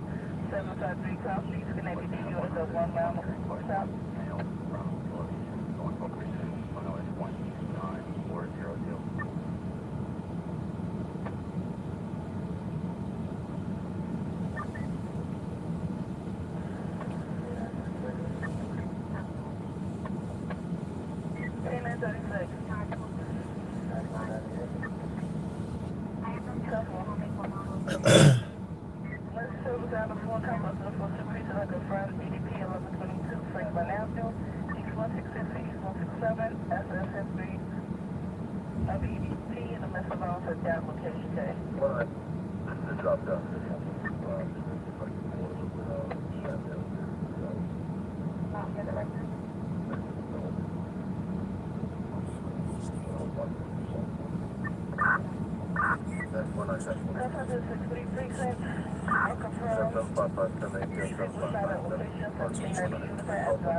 Yeah.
Lieutenant, how can I?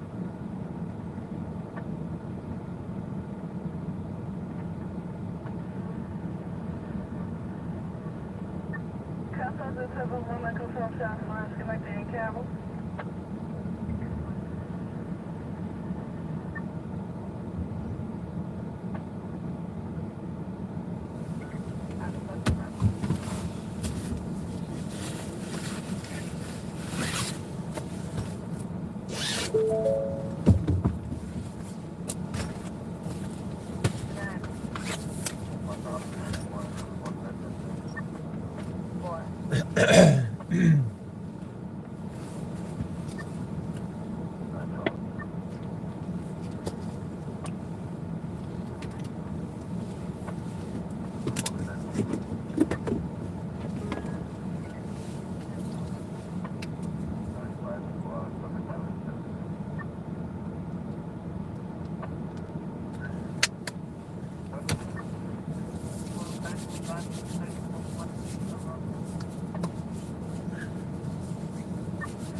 Short Tab Bill, I got off the 115 precinct at 323480.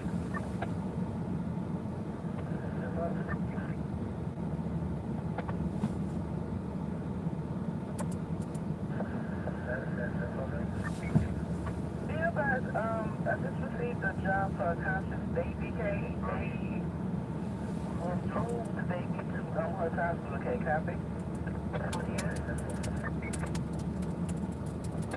One, two. One, two, one, no. That's yeah, but that's not a comment. You can mark it in NYC, yellow. You can show us the Charlie and that's 1.74. That one.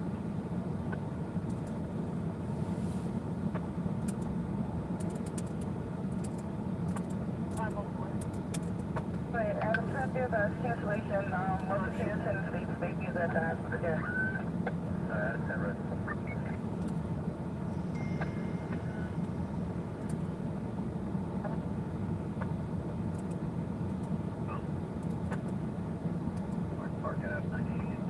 Monday service Adam 9, come up with 13 precinct number for EDP 119-1195th Street between 119th Avenue and 120th Avenue. The message on the EDP 1 that was named applicant.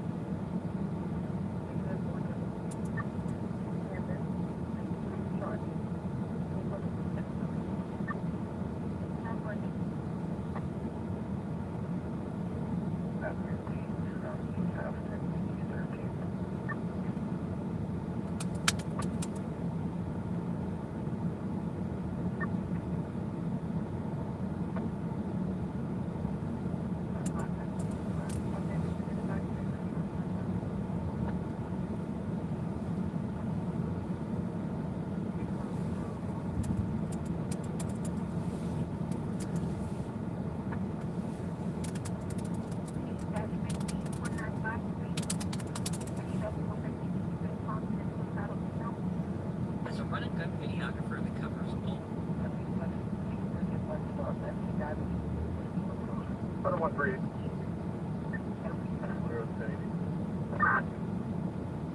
Simple. Types of different gigs, live and concerts have quickly become one of my favorite events. Oh, 307 now. Live concerts are definitely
From cardiac 328 outside, that's the Vanderbilt.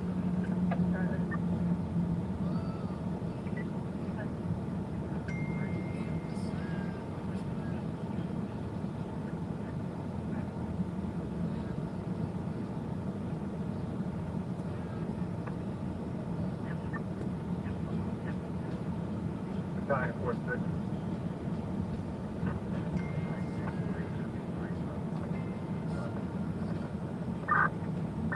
That post, 0309 hours, dispatcher 433. That's all right.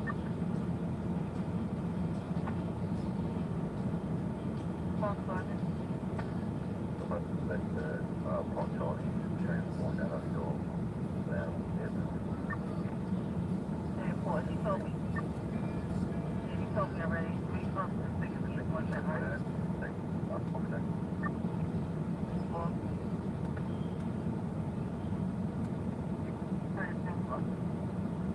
Oh, 310 hours, unit B advised, compound to the 6-1 precinct. 6-1 sergeant requested a vehicle description be read with regards to looks to appear to be a confirmed 22 vehicle, 3051 Avenue U. Looks like they're looking for a Toyota Corolla, gray in color, a 2000 Toyota Corolla, gray in color. New York tag Larry Charlie David 2067, again 6-1 precinct.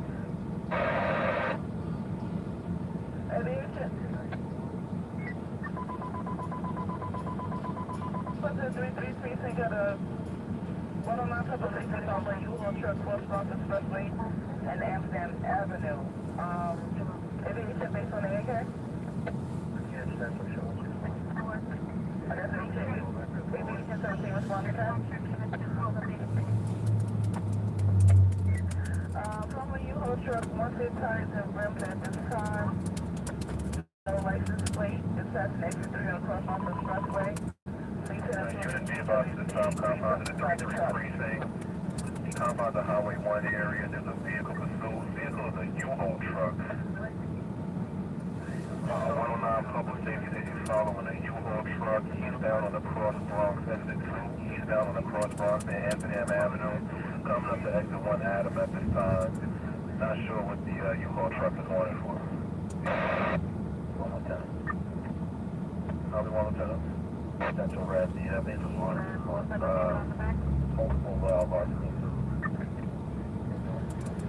Telephone center back in.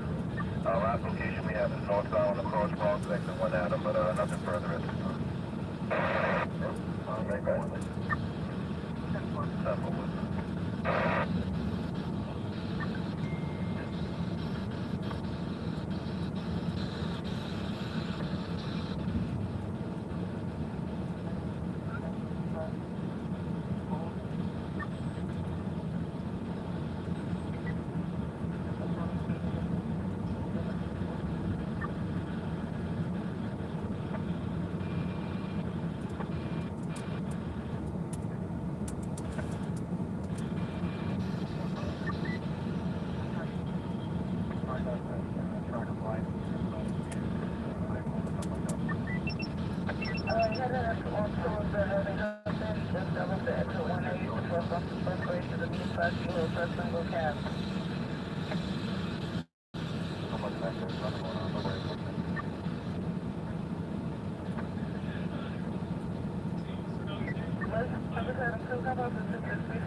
Confirm 9-month-old baby has a difficulty breathing.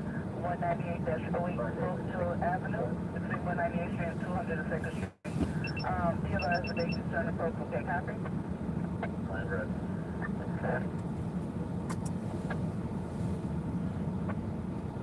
Willie Adam Whitman.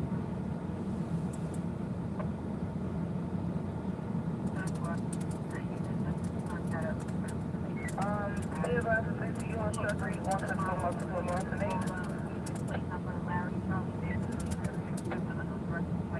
Realize they both eyes over the truck at that time.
Check by my 16 minutes.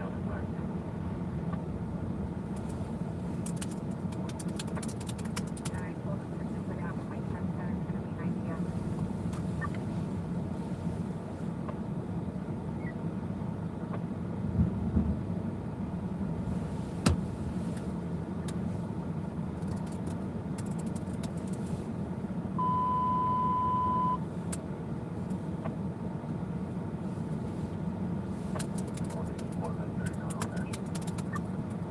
That's what.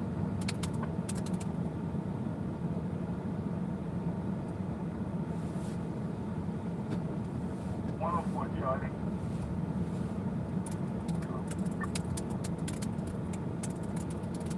Let's run to fresh water board and accept business conditions. Try to suspect the subject resides to the one in the car. A man is trying to get another responsible to Casino with the subject.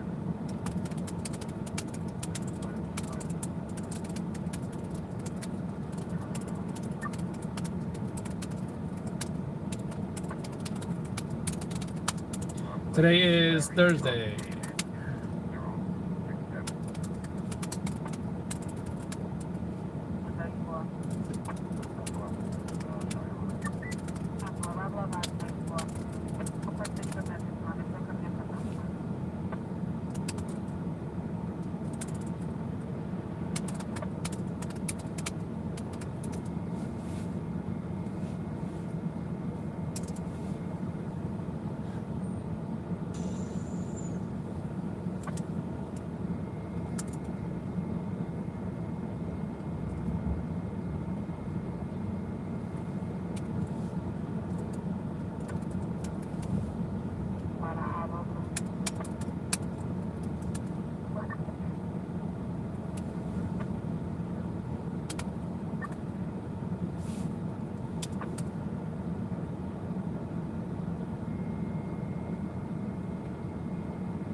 But what kind of that? It's on the rest.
Morning from Wales. How you doing? How you doing, Donald? And Marosiba. Name of the skyline is Queens. That's Queens, Long Island City, probably. Most likely, Long Island City.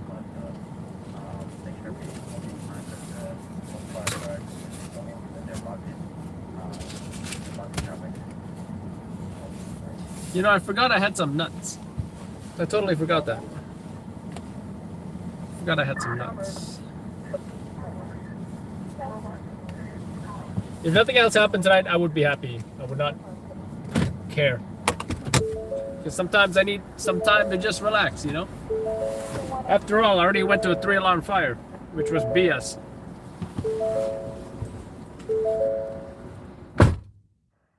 Condition 1A, verbal 63, show me delay 60, La Macanta station. Have highway response to the belt for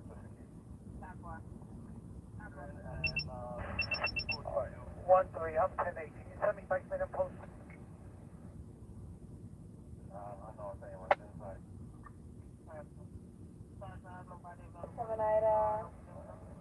110th Street, 6 train, abdominal pain, with Serenita. Ready for the hires, ready. Ready, send it. Ready, I got you high. Dip breather, Ashford Avenue, and Wallace. Ready. So now, Henry, you're going to pick up the 6 job on Skeeter, East 197.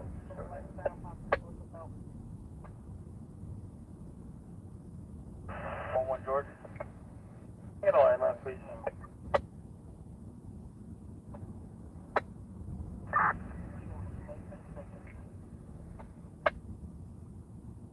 Patient care, 360.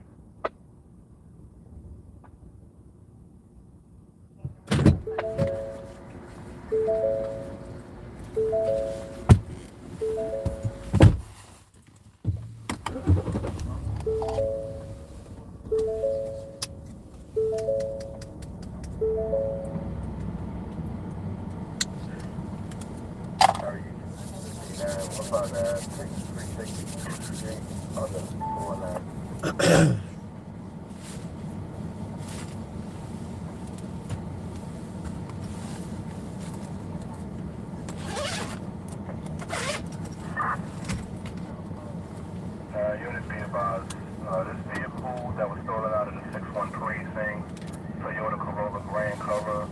The 6-1 appears to still be in pursuit of this vehicle. Last location we have is Avenue U in Bachelda. And Avenue U in Bachelda. Be advised, went down with you.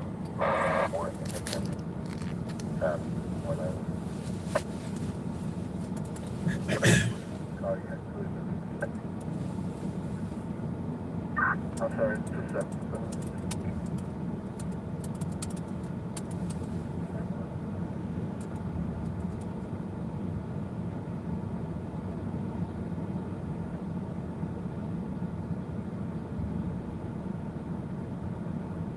Taxi by 729 coming to 1 the address 369 Glenmore Avenue. 2 Sheffield Avenue, Pennsylvania Avenue. Car Street. Request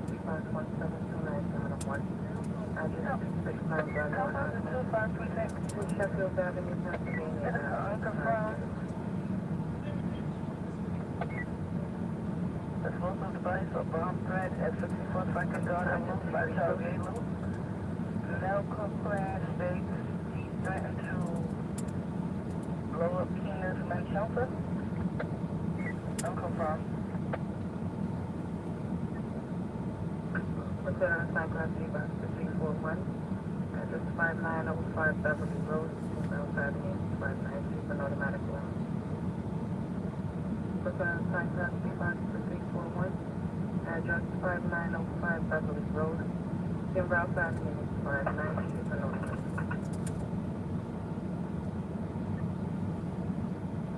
Oh, 326 hours, budget.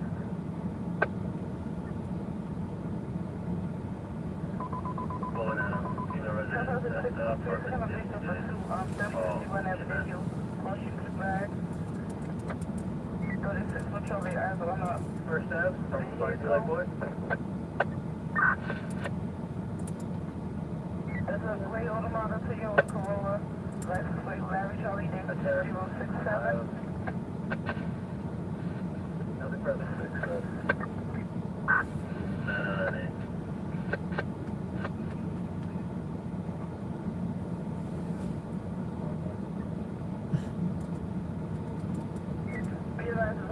Now purpose on foot, Avenue via Bird.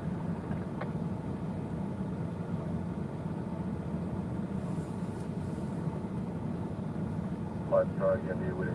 Major beacon, northbound exit, 1305 charge. Aviation 17, okay?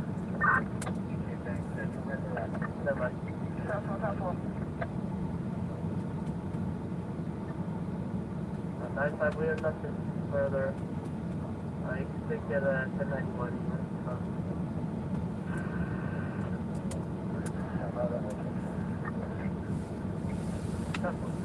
When our vehicle pursuit was Avenue V and Back Street, Avenue V and Back Street.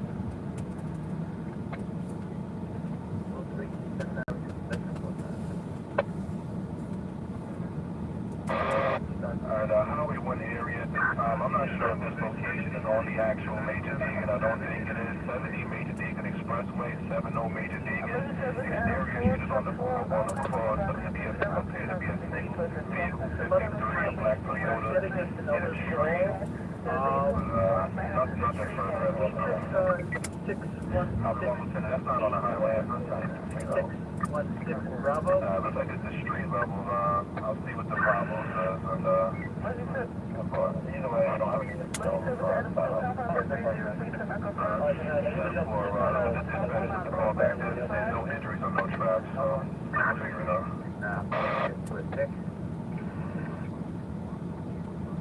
Oh, it's okay.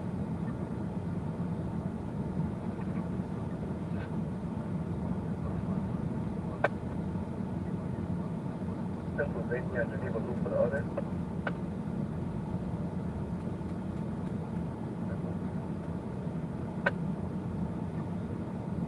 Wait, David.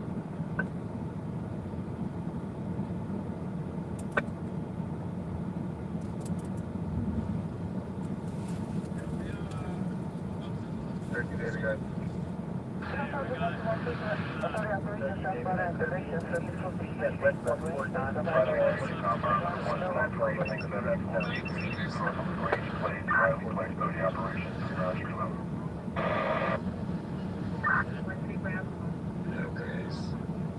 Bravo.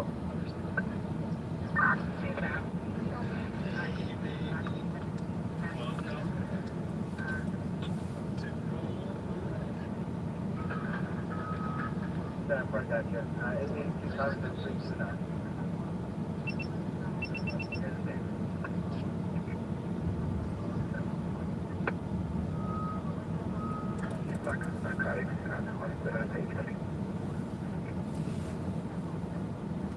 One car just said, pull in. Coil used to be. About there, those 5, 3 games.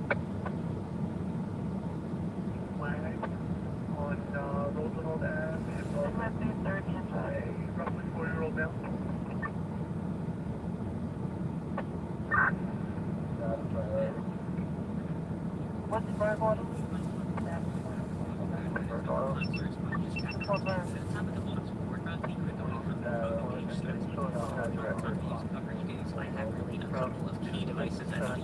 of which I've covered in separate reviews on this channel, which you can check out. Now, perhaps most important here is my Zoom H6, which I have 2 of them, one of which I will usually plug into either the soundboard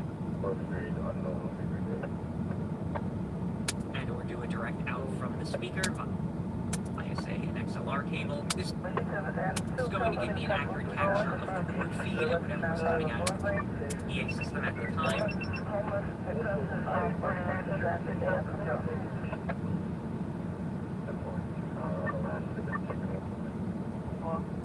Which may be useful, but it is worth noting that a lot of sound engineers, particularly in smaller venues, will tune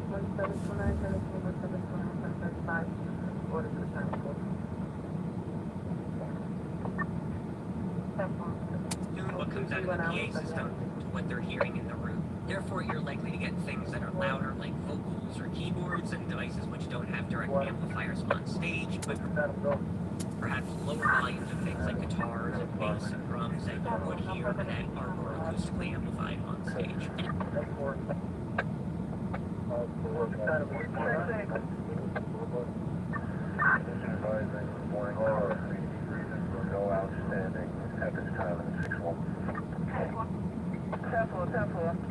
And it is for that reason that I will also take another Zoom H6 and place that somewhere in the vicinity of the band, but also perhaps toward the edge of the crowd and be able to capture what the room hears of the actual music performance using its XY microphones. The built-in XY microphones provide a really good stereo sound that tends to really reflect what the audio and environment sounded like at the time I was filming, and so in many cases it ends up being one of the best options for audio. Now for my other cameras where I still want to ensure I get some form of usable audio, I will also then use my Rode Video Mic NTGs. Again, usually ensuring that at least on one of the cameras, this is positioned in such a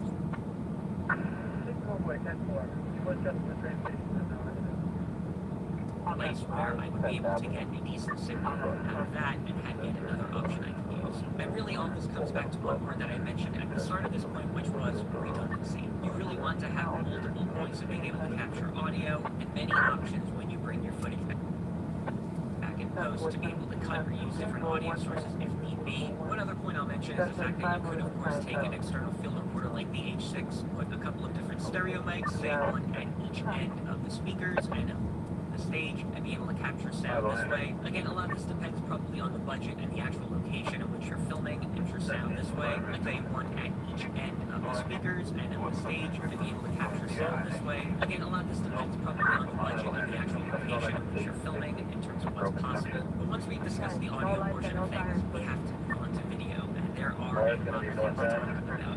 To point number 2, get full coverage with your cameras. Now, a lot of this will depend on how many cameras you're using to film the concert and what location you're filming it to begin with. In my particular case, I try to employ a 3-camera setup with most of the concerts I've been filming as of late, which are these sort of teen rock school events. Generally, I want a wide shot of the entire stage that is near dead on center, a medium-ish type of shot that is usually to the side or showing a slightly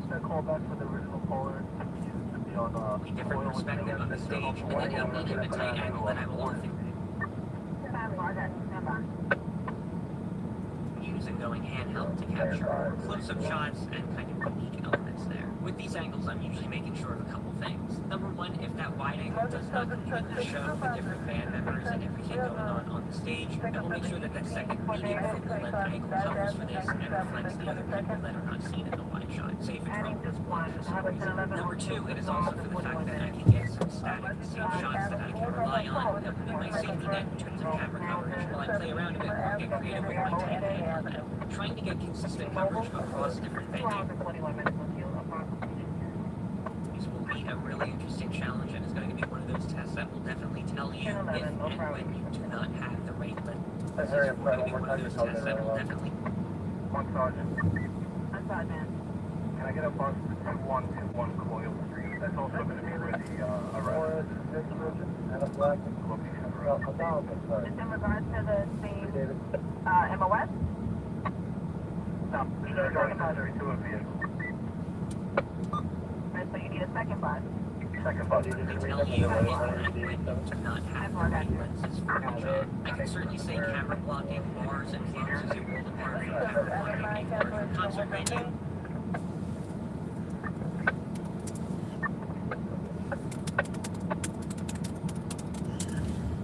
Yeah, one time I'm gonna get on that bus.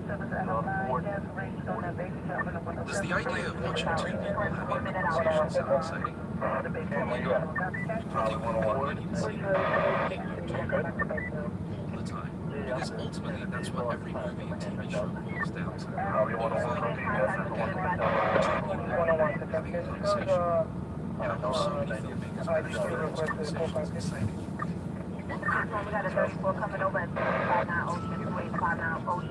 Blocking is the precise staging of actors and performers. In terms of cinema, it's where you place your actors in the frame. There are three visual elements a filmmaker should think about when blocking a scene. Space, shapes, lines. By considering these components, you'll be able to block a scene between any subjects in a visually dynamic way that is loaded with subtext. First up, space. This scene opens with a boy playing in the snow. The camera pulls out to reveal a tense conversation between adults. The stakes of the scene are the boy, Charlie, who's framed carefully through the window for the duration of the scene. On one side of him, his father, standing in protest, but dwarfed in size due to his distance from the camera. On the other side, his mother, framed closer to the lens, looming larger, more imposing. Charles is smallest of all. Take note of the way visual contrast is created in the space to portray tension and importance. Next up is shapes.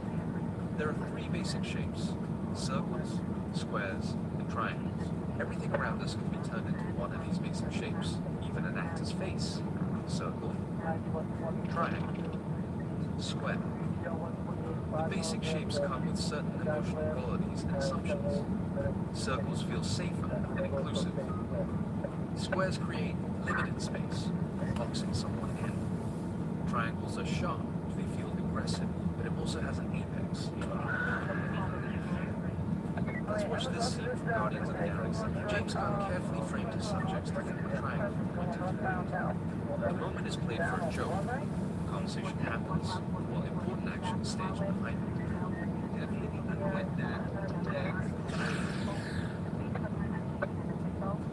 When you're looking through your frame, identify the basic shapes and bear in mind the emotional connotations of each and where they direct the viewer's eye.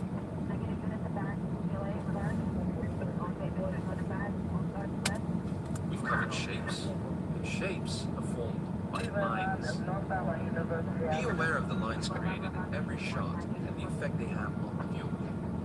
Take a look at this scene from Godfather Part 2. It's a simple dialogue scene. It plays out between a standing Michael, a vertical line, and Fredo, nearly a horizontal line. Fredo could have been standing for this scene. If he did, the power dynamics would have been potentially unequal, but he was slung so low in the scene that he was practically horizontal. This blocking creates visual tension between the two, especially when cutting. It also emphasizes who holds all the cards. During Fredo's outburst, he flounders into an almost diagonal line, literally attempting to change his shape, an attempt to stand up to Michael. When the outburst is over, the order of things remain the same. Fredo goes back to his horizontal position, Michael delivers his final judgment.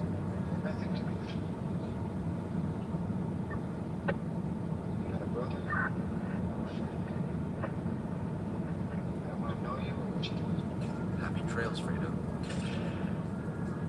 So we've covered how shapes, lines, and space can be used when blocking a scene.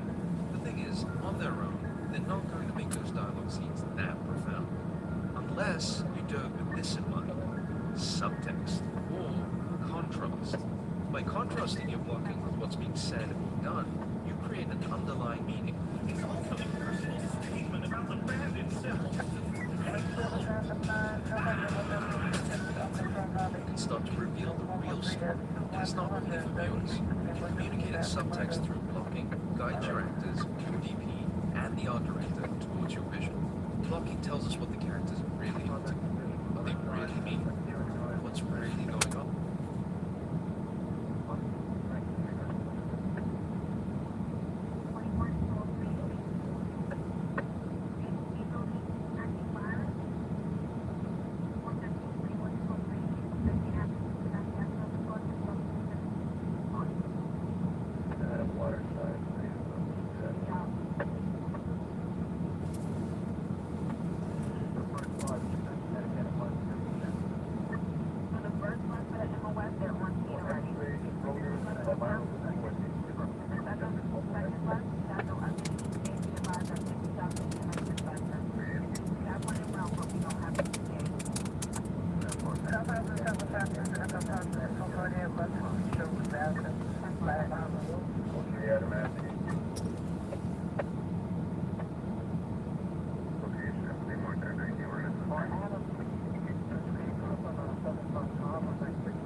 Flycam flow line.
Alright guys, so the deep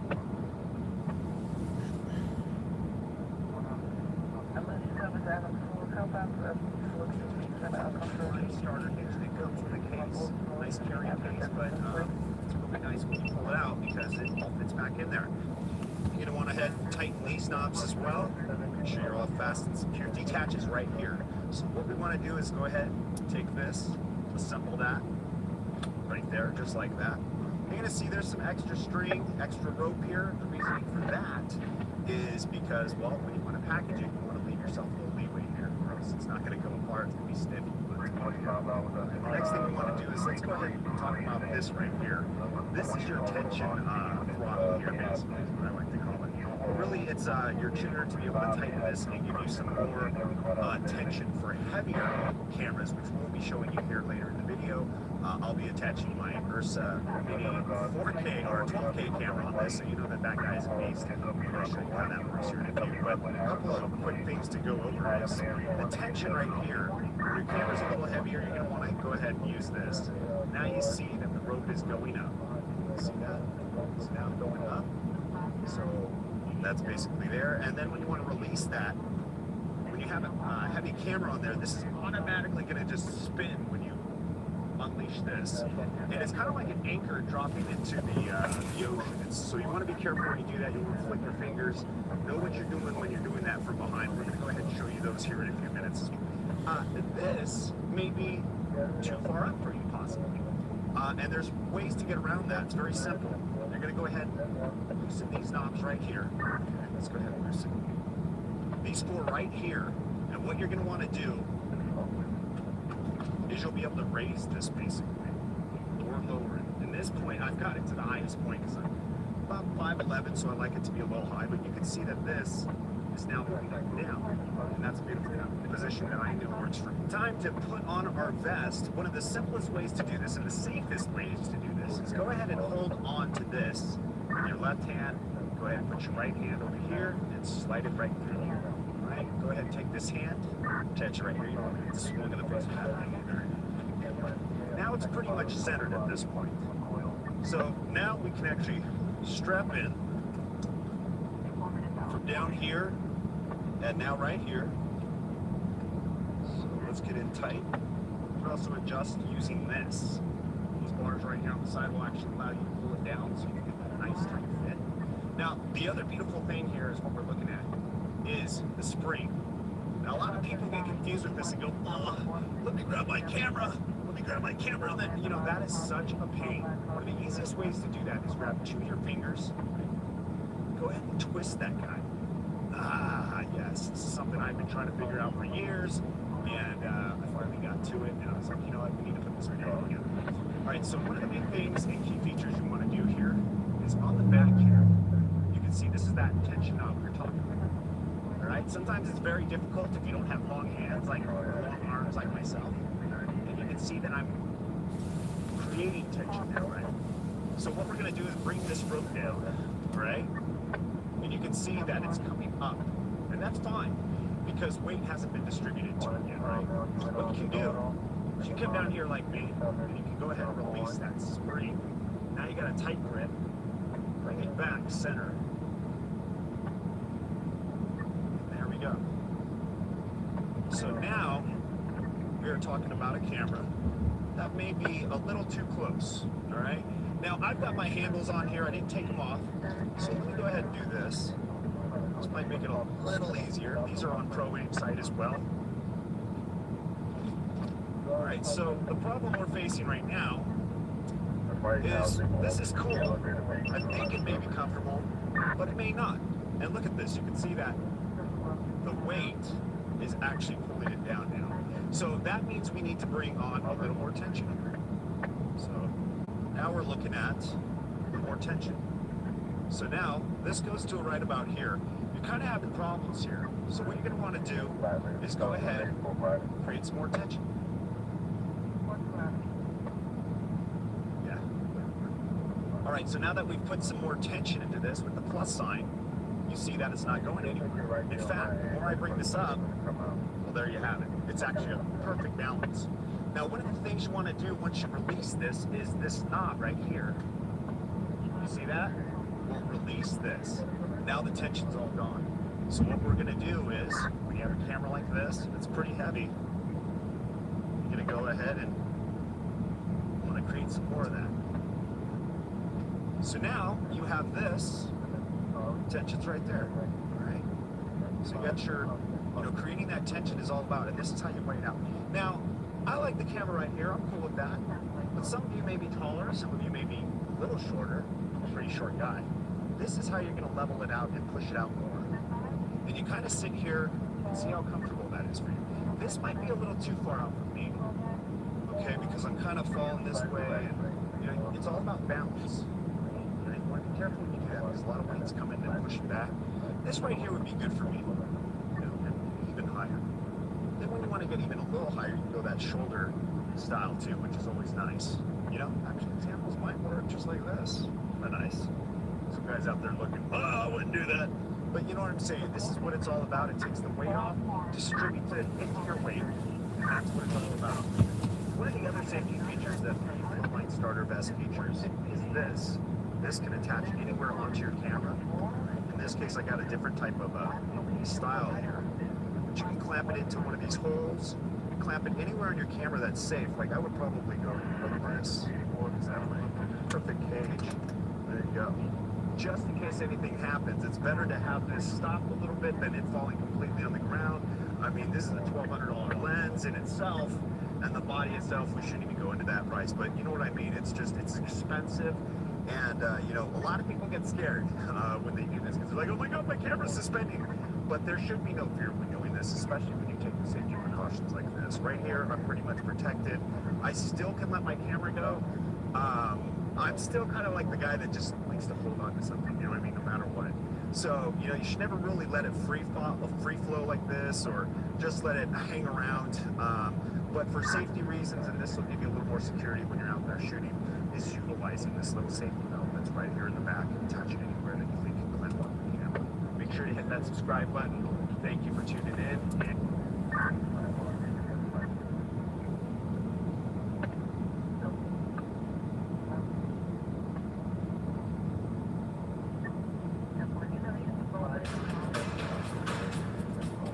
Around. I'm going to show you all the different ways from really cheap to really expensive, and yes, I'm going to be giving most of this stuff away by the end of the video. But first, stuff that nation onto a sensor, a flat plane. So the sensor is going to get basic out of the is this. Now, the only way to really have a really good stabilizing where everything is nice and smooth is if the camera itself stays in position, and you might be jerking a bit, but the camera stays really well and it doesn't go up and down. Now, there's different kinds of motion. One last thing here. People think stabilizing motion is just like this. That's a flat plane, but it also goes forward and back and up and down. Now, here's a one type of motion, here's another type of motion, here's a type of motion, and here's a type of motion. Now, what the camera can fix is this, on a flat plane, and maybe a little bit of this or this, but it has a really hard time if you're walking and the thing is going up and down, or left and right. That's where these things come in. And using 120 frames per second is where that motion doesn't work. And that is just holding the camera. So using 120 frames per second to smooth out motion doesn't work when someone's talking. Alright, so let's start with the most basic stabilizing method of all, and that is just holding the camera in your hand. Just walking around, able to learn how to walk and stabilize yourself without moving the camera. He only uses a camera in his hand, and sometimes he uses a handle like this. This is a handle. And he just attaches it on top of the camera, and you walk around. The heavier the camera, the more stable it is. The lighter the camera, the easier it is to jiggle. Having a handle mounted on top of your camera is the first cheapest way to stabilize a camera. So that's the cheapest way of all. And if with practice, you can get really good at this. Now, I know everybody wants to have something where they just attach something, push the on button, and to something that you put on top. You get it for like 25 bucks. This is an X grip. It's a really lightweight plasticky thing that you stick your camera onto, like that, which is almost nothing. Pan Pro is the next step up from that. This is the Velo Action Pan Pro VB2000. It costs $30 and you can hold it with two hands. So now you can go like this. You can make it fly like you know how little kids go with your pedicle. Rear next step, it weighs nothing. It's very, very light. It's $30 for this thing. The next step up is a Revo SR1000. Put it on your shoulder. $89 at B&H. This is kind of what the news guys used to use when they went around town and shoot the news. They have a big video camera on there and have it on their shoulders. And this is good because you can put your eyepiece there and look at it. Now the problem. Brian, 517, 102, Franklin Avenue, 3rd Avenue, 166 Street, fire from 308. Finding about 517, 3 Fidel, 3 5-6 hours, time to set to 306.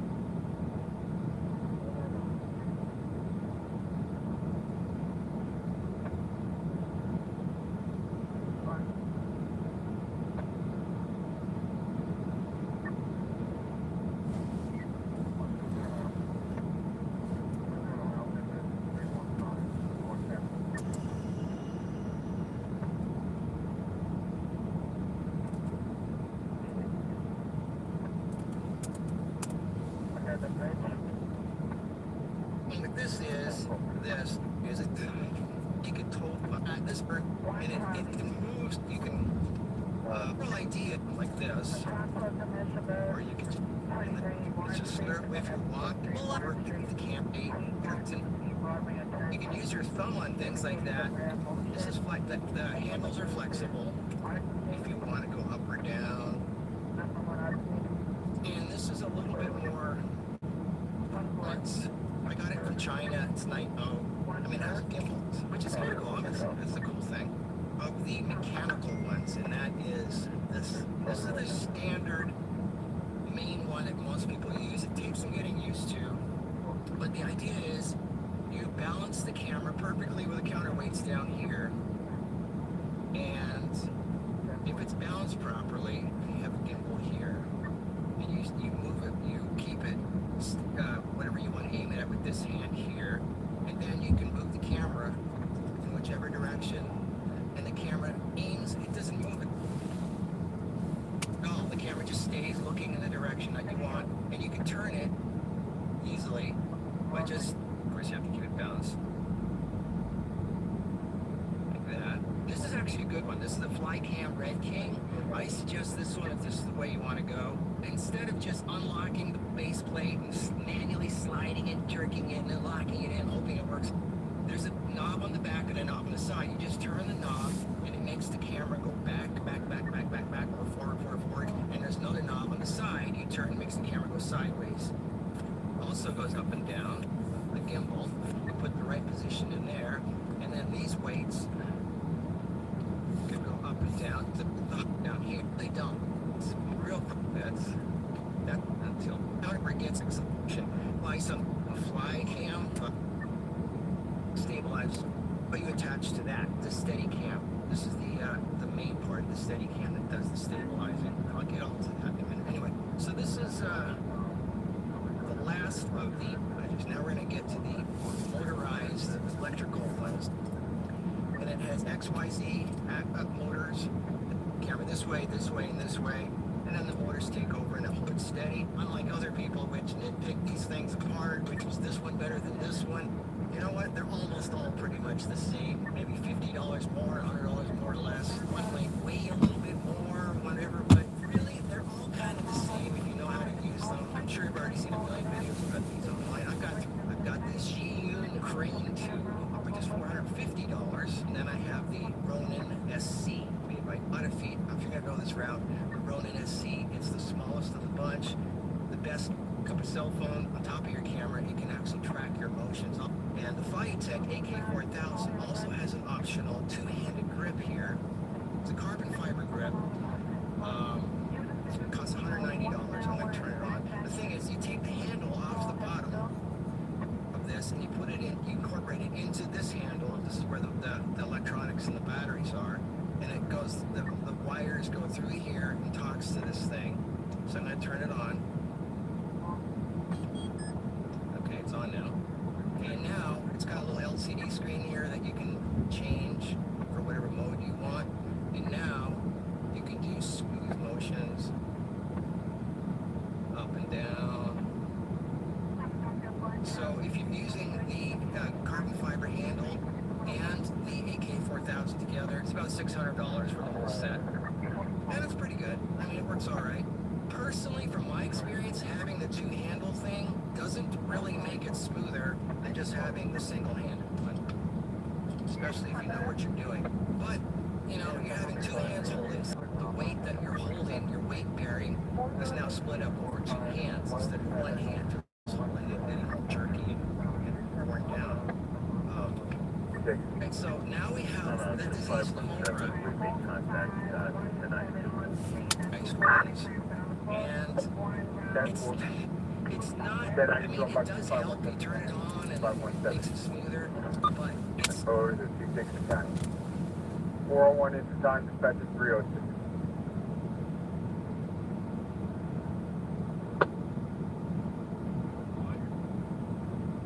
Later on this morning, we're at 35 degrees now at Central Park. 31 is White Plains, ice up at 32. See some patchy clouds that have gone through. We're starting to clear out. We're going to get into a little sunshine today.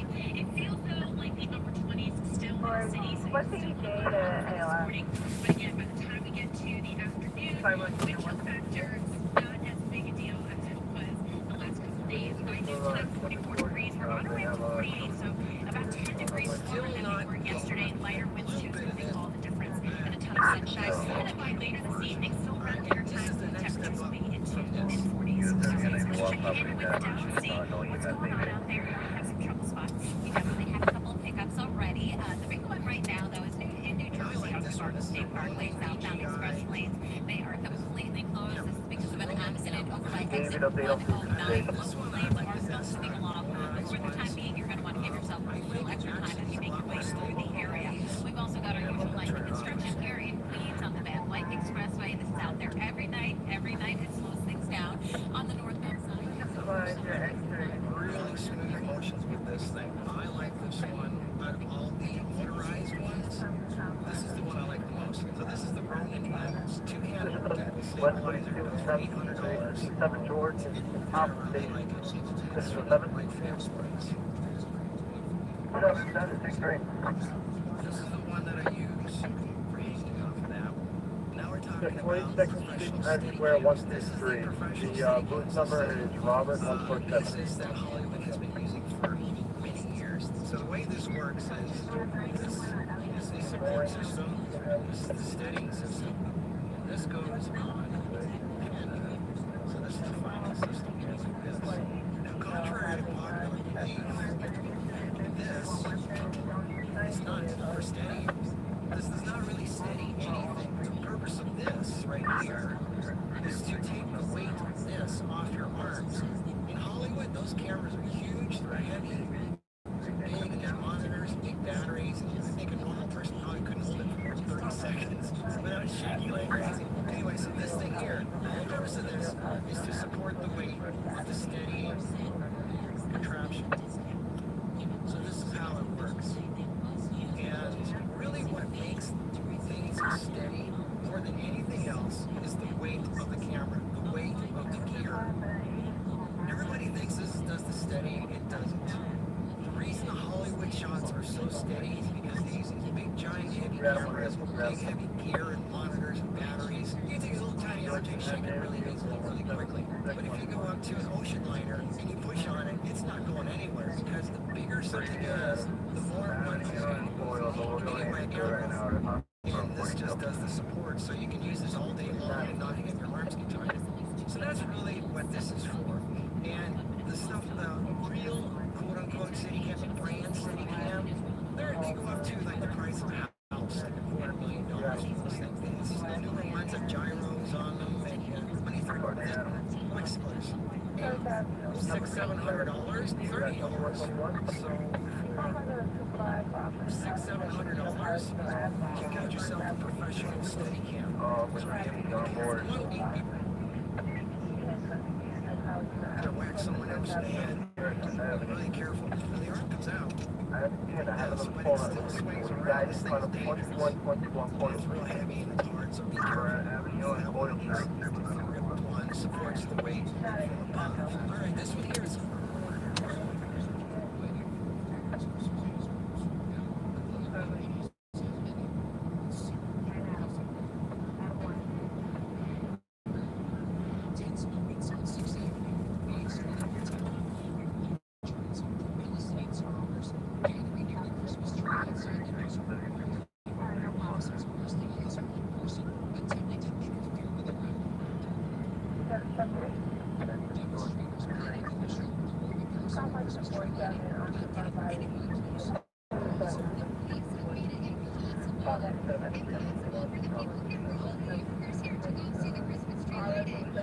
officers lining up and spreading out to all 12 homes on the street, entering any entering points, heavy security, officers screening thousands of people. NYPD sending a clear message before, during, and after the celebration. You see the officers that NYPD is not that you're not seeing them. Spectators bravely called appreciating NYPD's show of force. I think that the police have got it pretty well handled, at least at this point in time. So I don't feel that risk at all. A few blocks away, a different mood. Well-listening demonstrators using a busy night to spread their message. They're doing the Christmas light here today. Seems like a great opportunity to get people around, doesn't it? Their access to the Rockefeller Center tree lighting denied.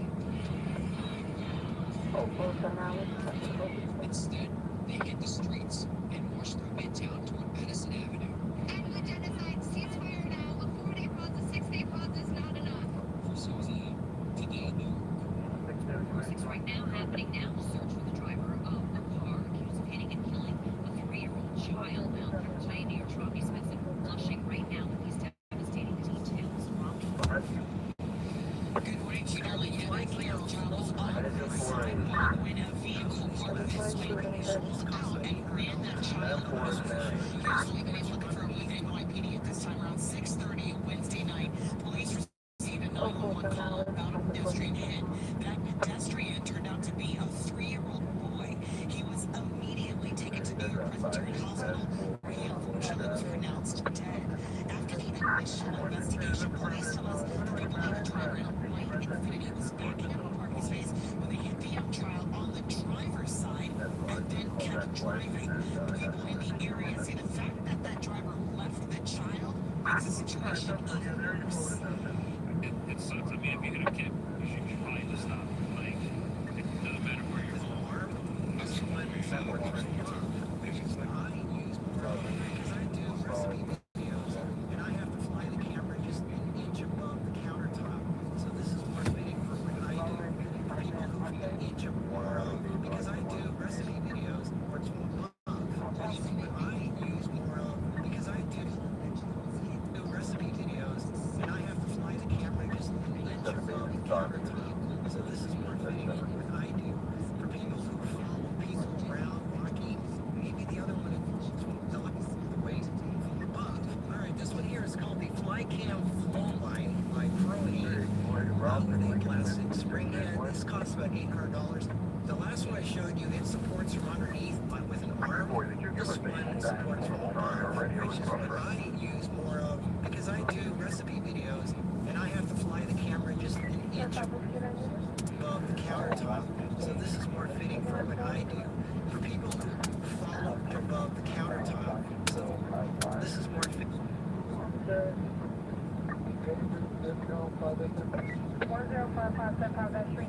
2955 Grand Concourse. Step up, whatever it is, so once you Fitting for what I do.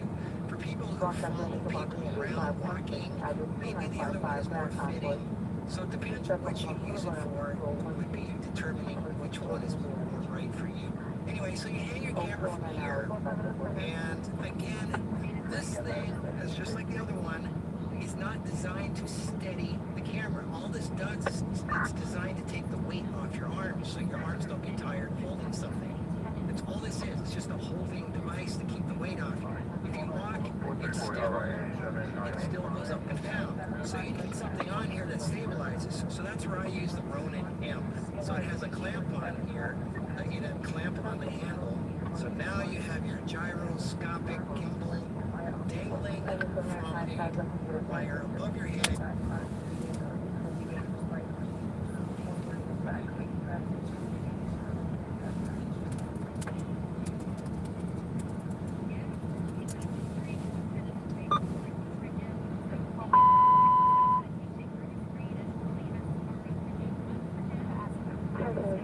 Transmitted for box 3516, address 2955 Grand Concourse.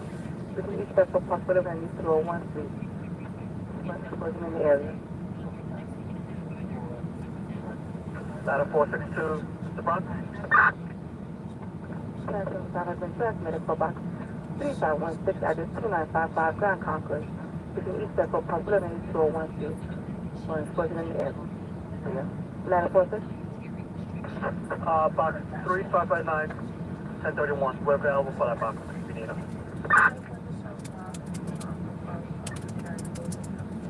10-4 ladder 46, you're going to be the tap truck. 10-4, ladder 465.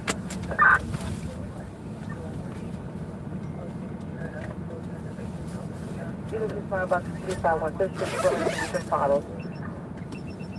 Multiple dwelling, 6-story, 125-75, class 3, U-shape with shaft, exposure, wing stairs, C apartments, no wing front, B apartments, no wing rear. A apartments and B wings, some first floor apartments, use of 2951 and 2959. Return the Cisco Box 3516, multiple dwelling, 6-story, 125-75, class 3, U-shape with shaft, exposure 2, 3 wing stairs, C apartments, no wing. Front B apartments, no wing, rear A apartments and B wing, some first floor apartments, 2951 and 2959 doors. Responsible tenant 27. 27. Ladder 46, your fast truck.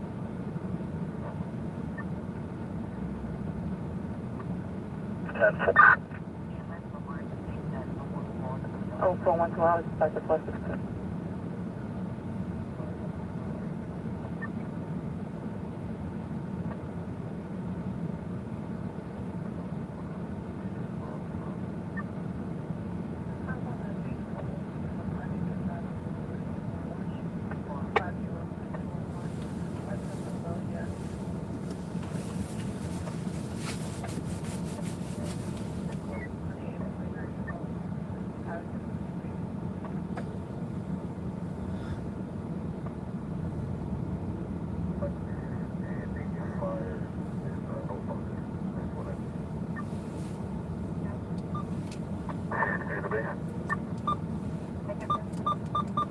Echo 413, enjoy.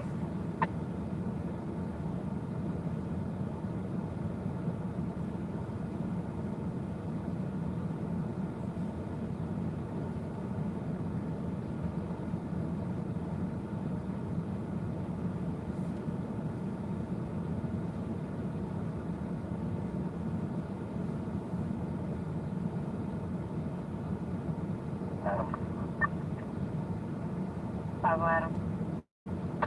Oh, Adam, Tom, thank you. That's why you love. So, Lincoln Hospital? Alright, so this is one of these things like a lot of people.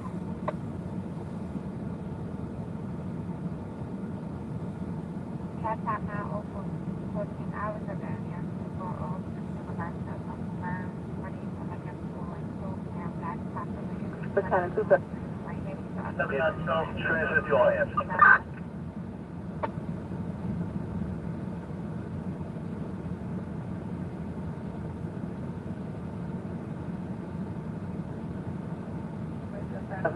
Careful, Battalion 27, and we're going to need a preliminary report of what's going on there.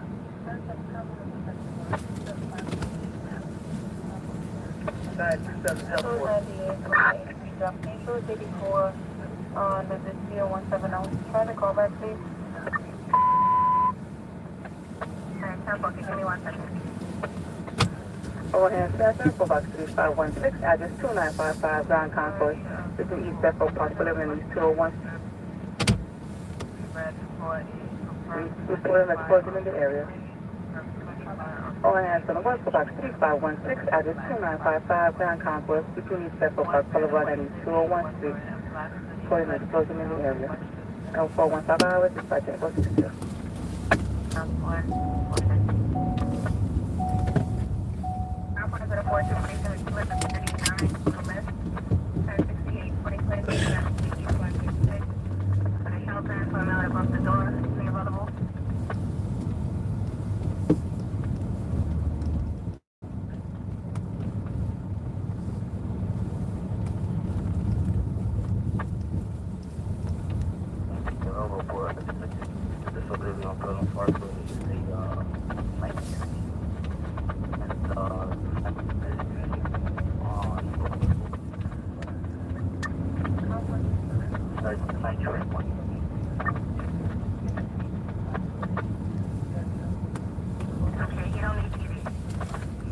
Exposure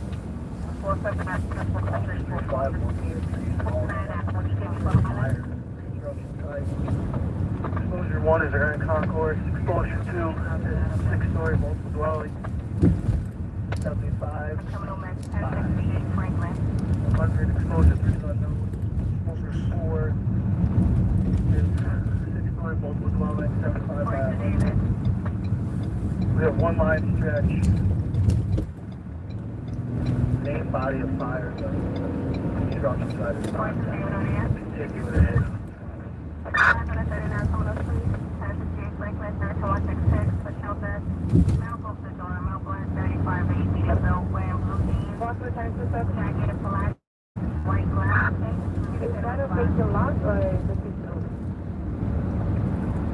Vacant lot.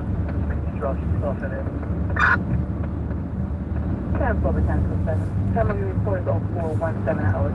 Estimated duration time is 1 to 12 minutes. 10-7. 27-10-4. Thank you, Bronx. Cancel. 0417 hours. Expected 1.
Damn potholes. Thank you.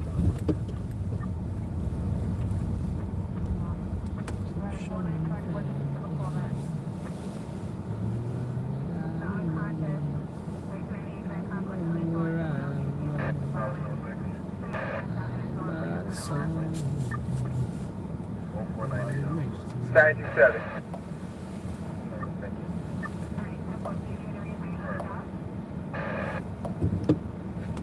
Box 3520.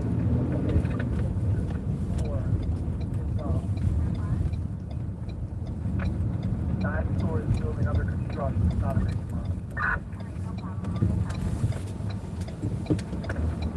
That's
The mayor insists the plan is working. He says more than 50 people are now off the streets receiving treatment at a hospital or other supportive facility. The mayor launched the effort a year ago since he gave outreach to first responders and hospitals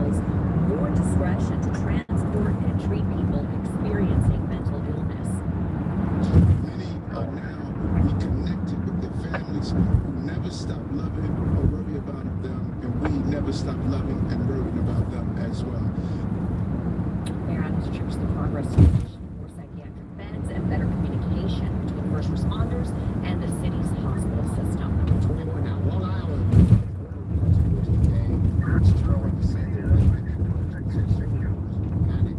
Scientists are using that random chlorine to help them study how treated wastewater affects marine life. More specifically, they want to know where that wastewater travels and whether there's impact on the shellfish beds to make sure that shellfish that could be potentially impacted are not making it to market for people to eat.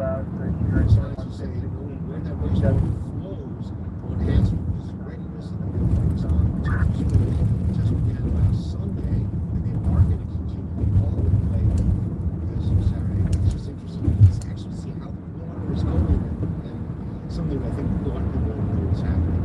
Still to come at here at 4 a.m. A trip decades in the making, only responded by a strike. The airline promised Long Island public. They said they're going to get the Carolina Blues. And get in, we're going to the Mean Girls experience. We have details on the pop-up restaurant and the odes it includes to the cult classic. We're watching Today in New York. An important message for Americans age 50 to 85. Gosh, you're still using Mom's coffee pot. It's fine. Well, it isn't family here. You know what? The kids will just sell it to me for my viewers. It's a good thing you have life insurance. Life insurance. You know what family is? You don't know about the Colonial Pet Program. It's guaranteed acceptance for life insurance with no medical questions. I'm gonna fix it. Who is it? The Colonial Pet Program. That's right. Colonial Pet Program. As you get older, your health may change. We understand, and we don't think it should keep you from getting life insurance to help protect your family. That's why we guarantee acceptance to everyone age 50 to 85 with health questions and benefits.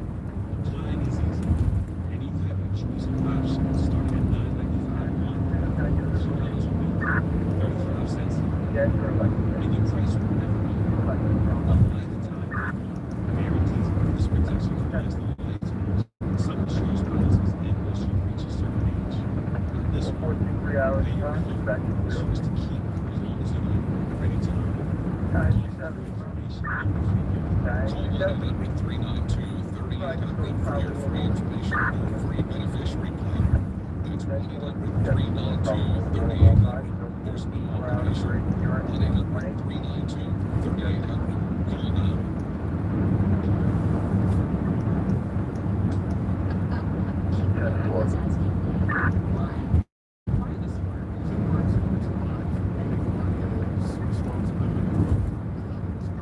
It's just so inspiring to research that impacts human lives. Stand up to cancer. Answer your search for cancer. Cancer research 6 times. So please, help us find God's cancer. Today's sunrise is brought to you by Sterling Cancer Center.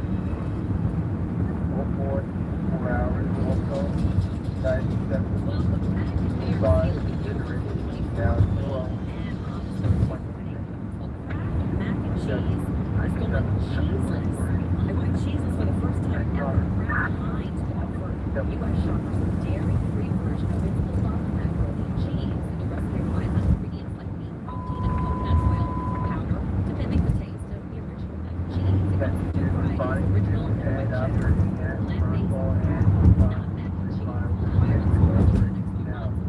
The original mac and cheese is not going anywhere.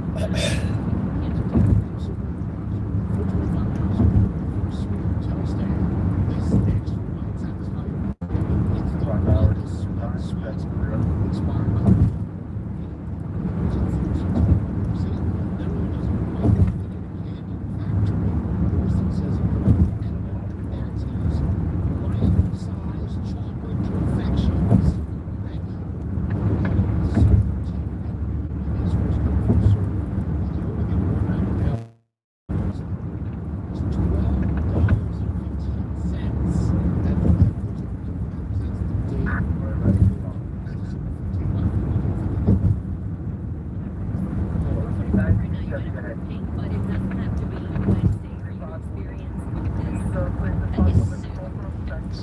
Gretchen, stop trying to be 10-4-9-7, you're on full time and no 6 hours. Duration short. It's not going to happen. 21 minutes. 9-7. Sorry. It is finished. The We Grow Experience is opening for a limited time in Los Angeles, of course, here in New York City. Fast cash tourist fair, an urn walk, and a museum of Mean Girls. The Mean Girls Experience opens to the public in NYC January 19th, the week after the movie musical is released, and that's coming out as well. Thursday,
When migraine strikes, you're faced with a choice. Ride it out with the trade-offs of treating, or push through the pain and symptoms.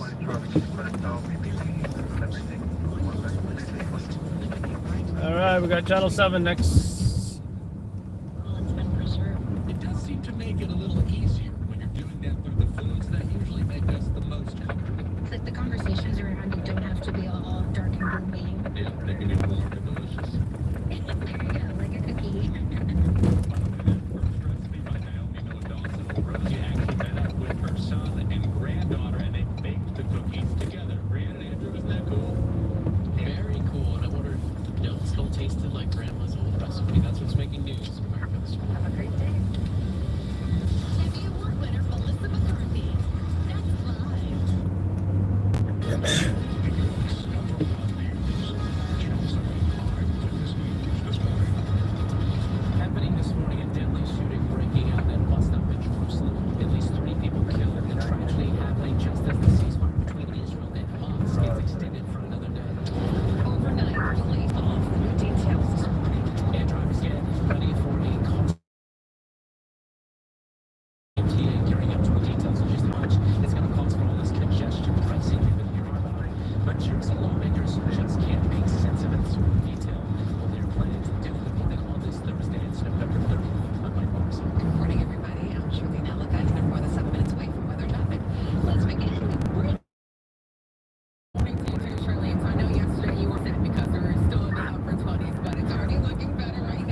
including Columbia, Cornell, and Harvard.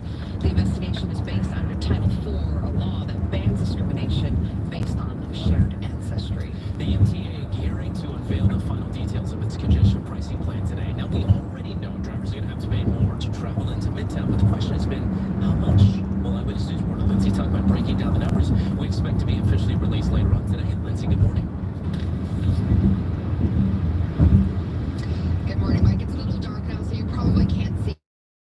It is already in place behind me here for this congestion pricing, and now the MTA is ever closer than it's ever been to impacting those drivers who will be heading into Lower Manhattan. Just a final vote will be needed at this point, and now we do know what prices will be recommended for those drivers and this congestion fees after years of delays. So take a look here and definitely keep this in mind if you're a driver. The cost for regular cars entering the congestion zone south of 60th Street would be $15 with very few exemptions. Taxis would be charged $1.25 per ride, and then rideshare vehicles like Uber or Lyft would be $2.50. Commercial trucks would be charged a whopping $36. There are some discounts to be had, though, if you want to try to avoid those fees. If you're entering through some tolled tunnels like the Lincoln, the Holland, the Hugh Carey, and Queens Midtown, you'll get $5 off. Or if you're driving between 9 p.m. and 5 a.m., the fees would be 75% lower, so a good time to commute for people who work shifts like ours. But this is all, of course, an effort to ameliorate traffic, but many are still opposed. New Jersey Governor Phil Murphy saying in a statement, quote, "Everyone in the region deserves access to more reliable mass transit, but placing an unjustified financial burden on New Jersey commuters is wrong. We are left with no choice than to continue addressing our concerns through litigation." Still, the MTA will be unveiling these final details today and these suggested pricing plans, and ultimately there will be a final vote. The goal is to have these prices, the congestion pricing, effect in the spring, barring any further legal trouble. For now, live on the West Side, Lindsay Tuckman, Channel 7 Eyewitness News. Lindsay, thank you for that. A tragic story in Flushing where a 3-year-old boy was hit and killed by a hit-and-run driver last night. Police say the boy, identified as Quintus Chen, was struck when he crossed in front of a car that was pulling out of a parking lot along College Point Boulevard. Police found the driver's car 4 blocks away from the incident and are now looking to speak with that driver. They're going to catch him, for sure. I mean, I don't know how you can do that if as a human being. If you did wrong, you did wrong, but they'll catch it. Now it's, there's a camera everywhere, but it doesn't make up for the loss of what these people are going to do through. Well, police sources do tell us that there is a chance that the driver was not aware that they struck someone. A DNA sample taken from the estranged wife of the alleged Gilgo Beach serial killer matched her DNA material found on the remains of some of the victims. Investigators took a cheek from Asa Ellerim the night her husband Rex Heuermann was arrested in July. Now, they say that her hair was found on the burlap in which victims were found wrapped in. Prosecutors have cleared her of any wrongdoing and said that she was out of town at the time of the murders. You're never more than 7 minutes away from weather and traffic. Let's get back to Brittany and the Academy Weather Forecast. So we're hoping today, Brittany, who would have thought that we would have been celebrating 35 degrees? That really shows you where the bar is this time of the year. So we get up to the upper 40s, low 50s, and that's close to normal right now. Temperatures are still a bit chilly, down to the 20s and the 30s. It's 35 in Central Park, 27 in Morristown, also 28 degrees in Newburgh. So you'll likely still need the heavier winter coat this morning, but you can air that out this afternoon. We hit 50. We'll also see bright sunshine with a light breeze. Really a nice day. Tomorrow, 51, but you'll need the umbrella. We'll have the return of rain. Most of that rain comes down Friday afternoon through Friday night. We dry out overall on Saturday. We also get up to 57. We'll still hold on to a lot of cloud cover. And then Sunday, be ready for the return of more rain. And some of that rain could linger into early next week. We'll look at your 7-day forecast coming up. Heather? And Brittany, New York State Thruway, south of exit 12. We do have some construction, as you can see here on camera. But then once you get to the Mario Cuomo Tappan Z Bridge, not a bad ride for you. Both directions, no major problems there. LA Eve West, exit 63 to 61. That's where we do have some construction that is in the process of being cleared away. And a commuter alert for you. It's a gridlock alert day today and another one tomorrow. So you want to leave that car at home. Street cleaning rules are in effect. Shirlene and Mike, over to you. Heather, Brittany, thank you. It is 4:40 and coming up next, a tragic death. An MTA worker dragged underneath a subway train in Herald Square. The investigation that's now underway. Plus, hold the cheese. The iconic blue box from mac and cheese goes dairy-free. And Messi mania hitting the auction block. Lionel Messi's World Cup jersey expected to break records. This eyewitness news' weather forecast and traffic report is sponsored by Old Ford Stores. Navigate the weather road in a well-equipped Ford SUV. View current offers at buyfordnow.com. It's Black Friday. At Ford Stores, it's more like Bright Friday. Customer incentives that will bring your holidays. Whether you currently own a lease vehicle or a competitive vehicle, and you're ready to trade in, we know you have this problem. Trade in, trade up. Hurry up, Black Friday deals end December 4th. Now, Turtle SEs and competitive trade-in customers get lease a Ford F-150 for $299. Only at Old Ford Stores.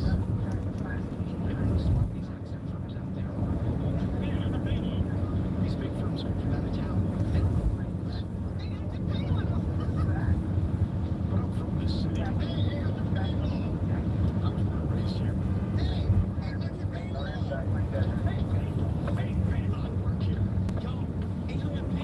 It's good to be local. Harris Cannon and Gold Farm. If you're in pain, you need law. I'm Orlando, and I'm living with HIV. I don't have to worry about daily HIV pills because I switched to every other month Cabenuva. For adults who are undetectable, Cabenuva is the only complete long-acting HIV treatment you can get every other month. It's 2 injections from a healthcare provider. No, I have people over. HIV pills are totally mine. Don't see a Cabenuva if you're allergic to its ingredients. If you're taking certain medicines which may interrupt Cabenuva. Serious side effects include allergic reactions, post-injection reactions, liver problems, and depression. If you have a rash and other allergic reaction symptoms, stop Cabenuva and get medical help right away. Tell your doctor if you have liver problems or mental health concerns, and if you are pregnant, breastfeeding, or considering pregnancy. Some of the most common side effects include injection site reactions, fever, and tiredness. If you switch to Cabenuva, attend all treatment appointments. It feels good to just live in the moment. With every other month Cabenuva, I'm good to go. Ask your doctor about Cabenuva today. Toyota offers on. Time to make the holidays picture perfect with the new Toyota by Camry. Celebrate the season with the new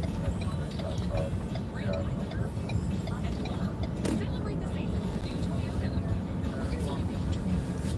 Right now, get a great deal on a 2023 Highlander with available all-wheel drive and the assurance that Toyota is in Cali Blue's most trusted brand. Tis the season for Toyota. Toyota, makes good places. Welcome back. The family is in mourning after a beloved father and MTA worker was killed on the job. 57-year-old Gulf War veteran Larry Joseph was killed just after midnight Wednesday when he was struck by a slow-moving Northbound Express D train at the All right, my work is done. Joseph was part of a track work crew.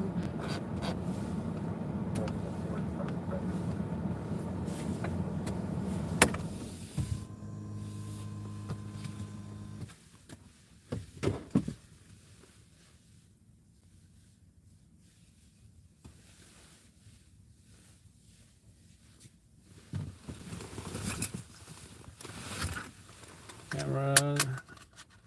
Lens cap is here.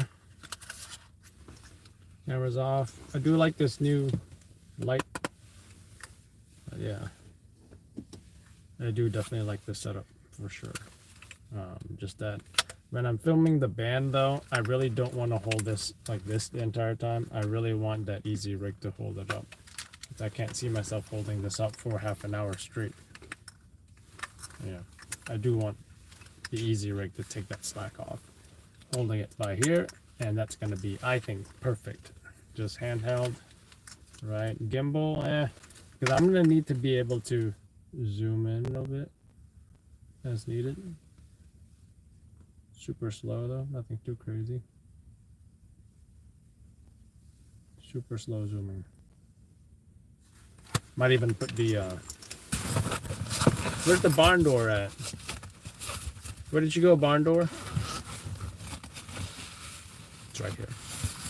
Of course, I left it where I thought I left it. It's not gonna be any sun, but it does look cool. It's all about looking cool, right? It's all about looking cool.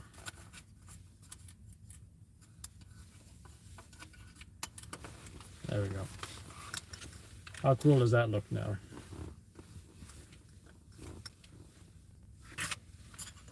I could be lower.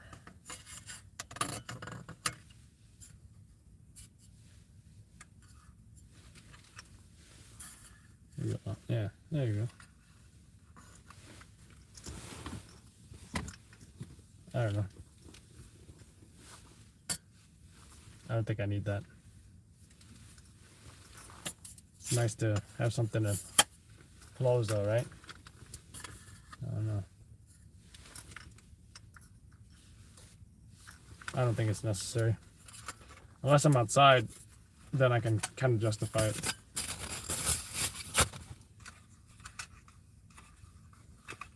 But yeah. Should be a cool, how much battery? 74%, not bad.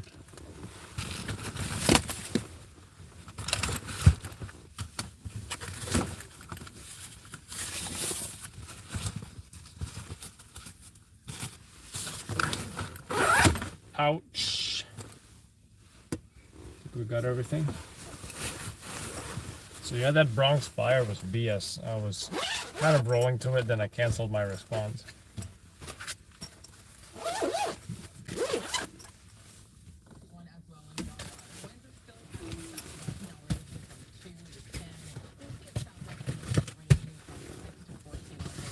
I'm ready to eat. I haven't had home fries in a while. I hope that the potatoes are still good. Home fries, scrambled eggs, maybe a grilled cheese as well. Sometimes I like to go a little extra. Ooh, I got mayonnaise. I can make like a breakfast sandwich. Ooh, I got some sausages too. Sausage, home fries, scrambled eggs. That's what I'm talking about. That's what I'm talking about. Baby wakes up in 1 hour. I got 1 hour to cook my breakfast. Sometimes I'm glad there's no hits because then I don't have to worry about recording every single thing on TV. But you know, hey, I got my hits yesterday, so I'm not complaining. That Jersey job, it was nice to go there, to say I at least tried. And I got some cheap Jersey gas too, you know, can't complain. The only thing missing was Wawa, which isn't even that great anyway. But let's just get out of here. Have a good night, guys. Adam from Live Labs. Check out tonight's live stream, as usual. Donald63, Yorkster the Muffin, not sure you say your name, Marissa Billup, and Northwood Tiger, as well as Doug, T-Dust, Amanda. I know Amanda was here earlier. What's up, Keen? Everybody else. Have a good night. Adam from Loud Labs.